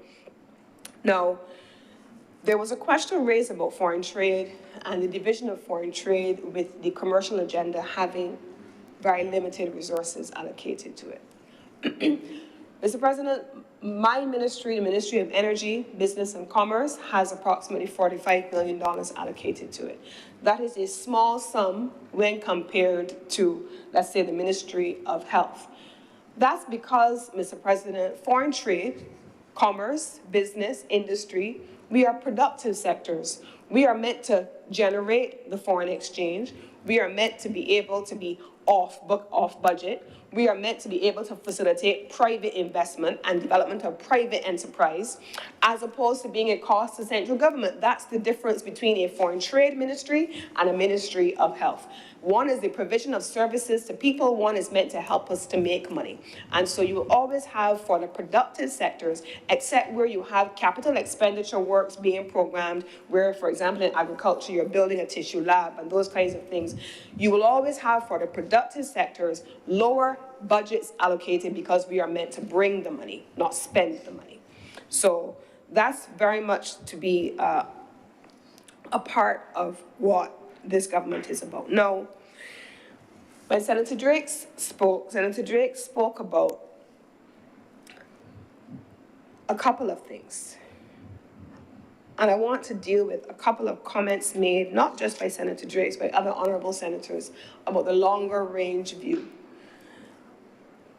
Last month, Barbados welcomed Professor Mariana Mazzucato to the island. And we had a series of consultations with the cabinet, with the parliamentary group, with the senior officials of government, with the labor, with the social partners. We even had discussions, Mr. President, with the media, including talk show hosts. They were all invited to Illawarra Court in different groups to hear from Professor Mazzucato on what she describes as a mission economy. So you heard in Senator Dr. Chantal Monroe-Knight's presentation, she spoke about how we needed to establish the missions, followed by our CFRs, and then we needed to be able to rationalize how that would work. And so I want to spend just a few seconds, and I want to read why this government is doing that. Here in Professor Mazzucato's book, which many of us are reading or have read, it says a key lesson is that in crises, government intervention is only effective if the state has the corresponding capability to act. It went on to say, far from retrenching to the role of being best at fixers of market failure, and at worst, outsourcers, governments should invest in building their muscle in critical areas, such as productive capacity, procurement capabilities, public-private collaborations that genuinely serve the government in the public interest, and digital and data expertise. I am happy to make this a document of the House, and then I want to just quote from this one section here. It says this, in 2015, 193 countries signed a commitment to tackle 17 ambitious UN Sustainable Development Goals by 2030. Everybody knows Barbados has a 2030 agenda. To address them, we need a very different approach to governance and public-private partnerships from the one we have now. It requires a massive rethink of what government is for and the types of capability and capacity it needs.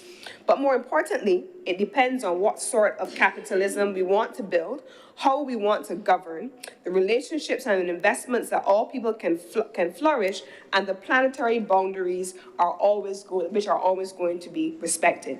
That, Mr. President, is the basis of what this administration has started to do. And so on that basis, Mr. President, there are, I believe, 5 capabilities that we are proposing to build with this mission economy: leadership and engagement, coordination, administration, risk-taking and experimentation, and dynamic evaluation. We are actively, and I believe we have meetings on Friday with the senior leadership of the public service to be able to further elaborate on what the changes are going to be with the public sector officials. We are all, I believe, there are several of us who are co-chairing various committees on what some of the missions need to be and what the reforms need to look like. And that forms the overarching principle of what constitutes a government mission-based economy.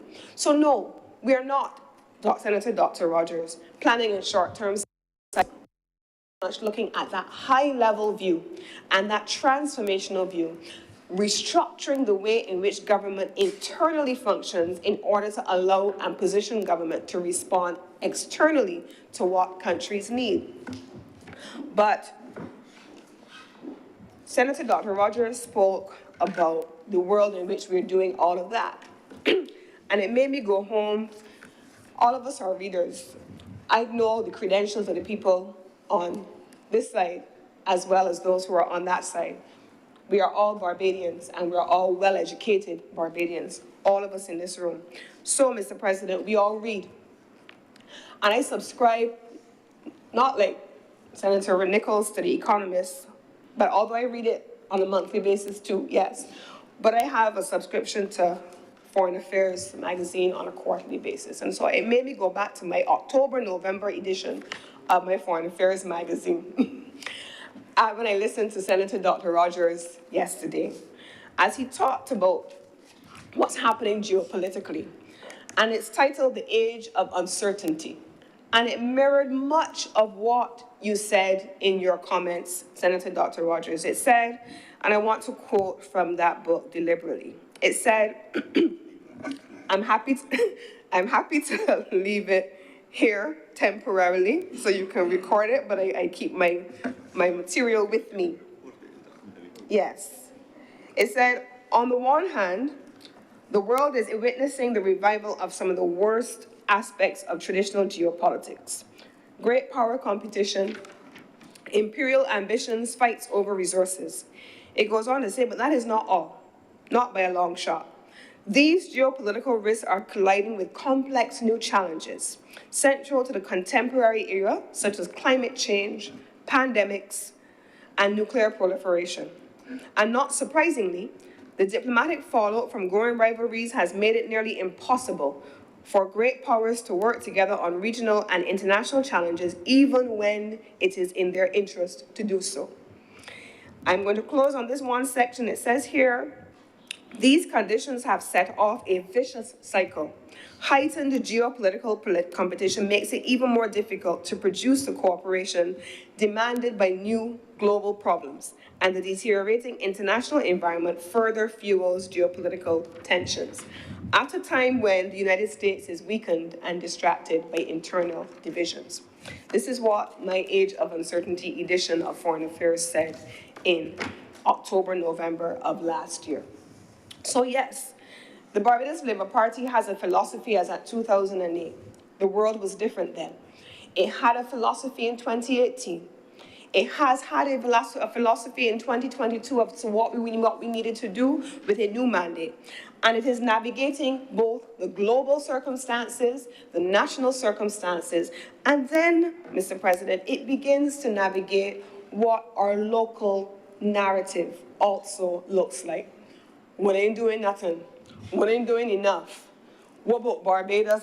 What's happening in the prices? Today, Mr. President, and I made a note, today the newspaper in the UK said that inflation in the UK rose today by 11.4%, when forecasters were expecting it was going to fall to 9.9%.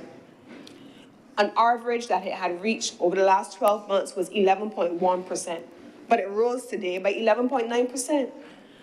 And this is a government that has introduced a price compact. And I was intrigued to go back to that 2008 manifesto of Senator Walker and see that in there we were talking about a basket of goods on which we would remove the value-added tax for Barbadians in 2008.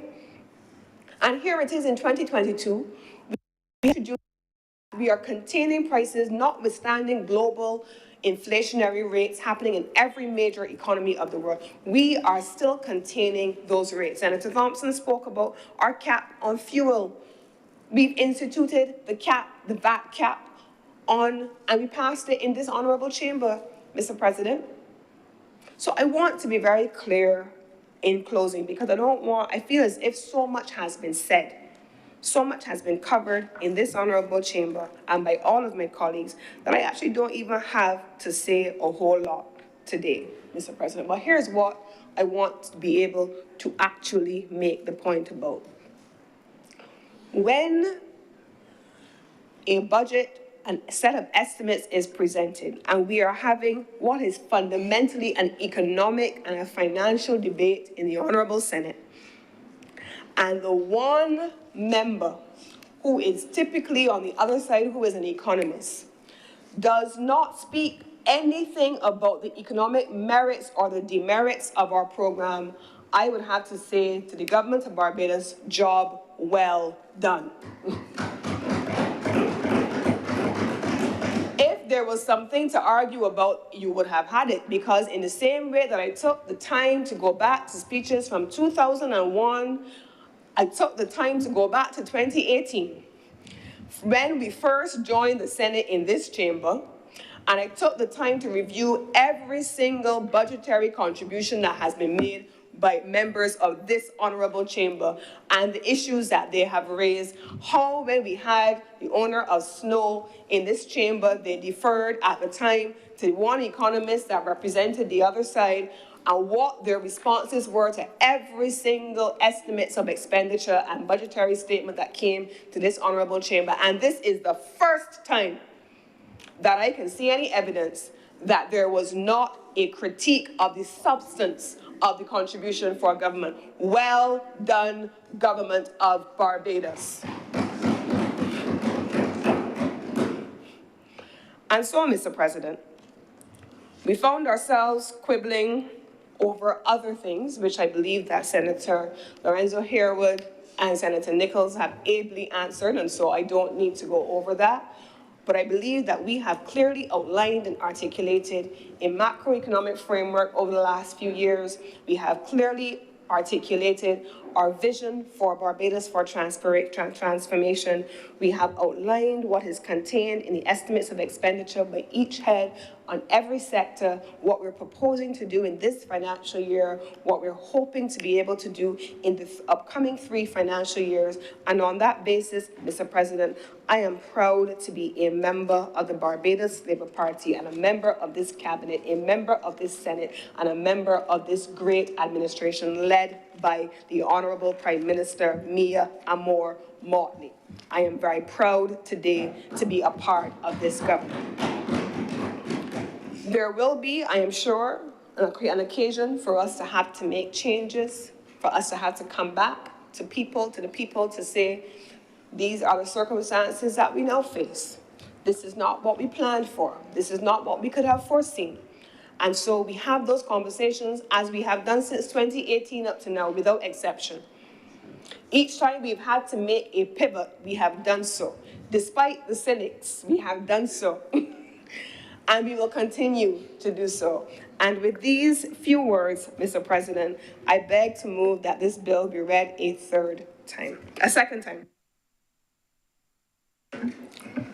The question is that this bill be read a second time. Honourable senators in favour, please say aye. Aye. Those against, please say no. The things the ayes have it. Mr. President, I beg to move that this bill now be read a third time. The question is that this bill be read a third time. Honourable senators in favour, please say aye. Aye. Those against, please say no. The things the ayes have it. Senator Cummins. Mr. President, I beg to move that this bill do not pass and be cited as the Appropriation Bill 2023. Act. The question is that this bill do not pass and be cited as the Appropriation Act 2023. Honourable senators in favour, please say aye. Aye. Those against, please say no. Methinks the ayes have it. This bill is now passed and so cited.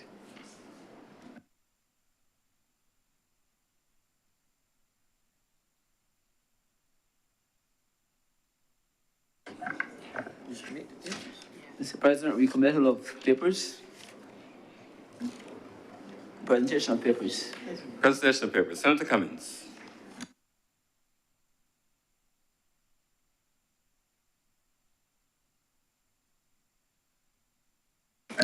Mr. President, I am commanded to lay the following documents. Estimates of revenue and expenditure 2023 to 2024. Schedules of emoluments 2023-2024.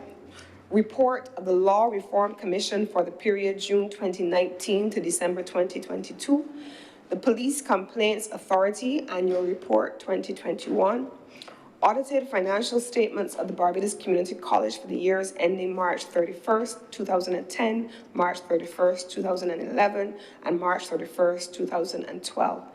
audited report 2020 and 2021, and the audited financial statements for the year ending March 31st, 2020 and March 2021 of the Darrell Jordan Secondary School, the Customs Tariff Amendment Order 2018, and loan contract number 5720/OCBA between the Government of Barbados and the Inter-American Development Bank on the program to strengthen public policy and fiscal management in response to the health and economic crisis caused by COVID-19 in Barbados too. We revert to public business, and on the public business, order number 1, in the name of the Honourable Leader of the Senate, to move the passing of a resolution that the Barbados Fiscal Framework 2023 to 2024, 2025 to 2026 be debated in Parliament, and that any recommendations made in respect of the Fiscal Framework 2023 to 2024, 2025 to 2026 be considered by Cabinet. Senator Cummins. Thank you, Mr. President. This is probably going to be my shortest contribution in this honorable chamber. I believe that we have spent the last 3 days in great detail going over the budgetary and the financial business of the government of Barbados. We have shared specifically what the government's macroeconomic policy is, and so I just want to be able to put this in context. We are proposing, Mr. President, in the upcoming fiscal years, 2023 to 2024, 25 to 26, that the budget will continue to support the following priorities, and these are those priorities. I want to list them for your benefit. You will find them, of course, captured throughout the estimates. The reducing poverty and inequality through the protection of the vulnerable, increasing the long-term competitiveness of the tourism sector, reducing unemployment by training staff and investing in renewable energy, strengthening resilience to natural disasters and climate change, the review of the tax system to broaden tax base and lower rates, significant reduction of tax expenditures, reform and transformation of the state-owned enterprises, pension reform and a comprehensive procurement framework, transforming the public sector through fiscal and debt consolidation. It goes on to speak, Mr. President, of financial support and the facilitation of innovation and entrepreneurship, providing expenditure to facilitate the movement to green, enhancement of food production and food security, building resilience in the housing market in conjunction with renewable energy to drive sustainable capital formation and provide housing to large numbers of persons awaiting housing solutions. Finally, we have 4 additional priorities, Mr. President, to boost export capacity of traditional and non-traditional goods and services, develop a life sciences park as a part of critical thrust to build out the bioeconomy, establish a heritage district as a boon to development of the heritage economy, and finally, creating a balance sheet of underutilized assets, and I just made mention of that in a soon-to-be-created Barbados Legacy Fund. I've spoken about that as captured in the Barbados Labour Party Manifesto of 2022 as well as 2018, where it speaks about creating a baseline for Barbadians to be able to access their own assets. We have already, in great detail, gone over the 2018 BERT program as well as the 2022 BERT program, and we have 6 basic pillars which are contained within that program. We have shared what that program has been, and we've debated it in great detail, including in the context of the recently approved estimates. And so on that basis, Mr. President, I believe that everyone in this honorable chamber is very clear on what is outlined in our fiscal framework. And with those very few words, I beg to move that this resolution do now pass.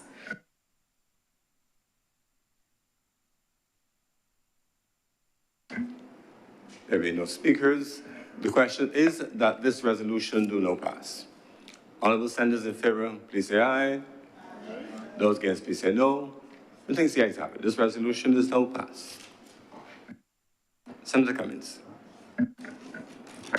Mr. President, I believe that brings us stunningly to the end of government business for the day, and we are exactly on the minute as we had projected in terms of time.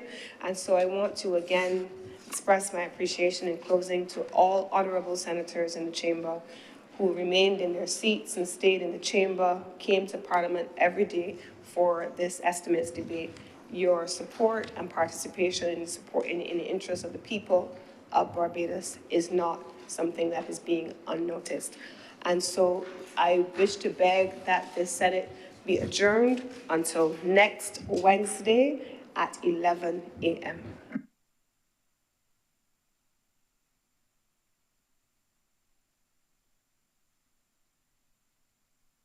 Next Wednesday, the 29th of March at 11 a.m. 11 a.m.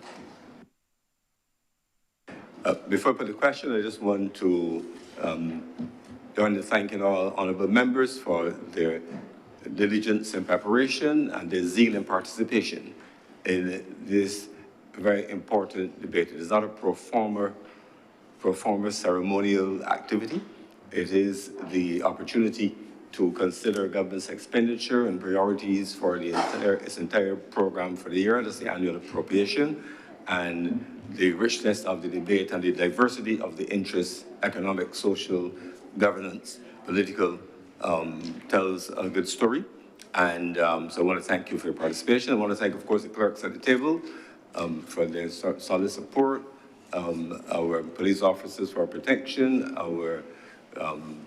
the serving staff downstairs, the technicians, because we don't see them, but we feel them if they're not there, in terms of the lack of the public address or the lack of broadcast. And because I think that I think we're so used to the broadcast of parliamentary proceedings over these many years on radio and on the internet and so on, that we take it for granted. But it is an important aspect of our democratic governance and openness that several parliaments in the world do not yet quite enjoy. Several populations do not quite enjoy in the way that that we do. And certainly Parliament will have this YouTube channel, and it being rebroadcast through other channels provides opportunities for those who are not able to follow live to log on at any time and to follow the various contributions of members. And I think it has really,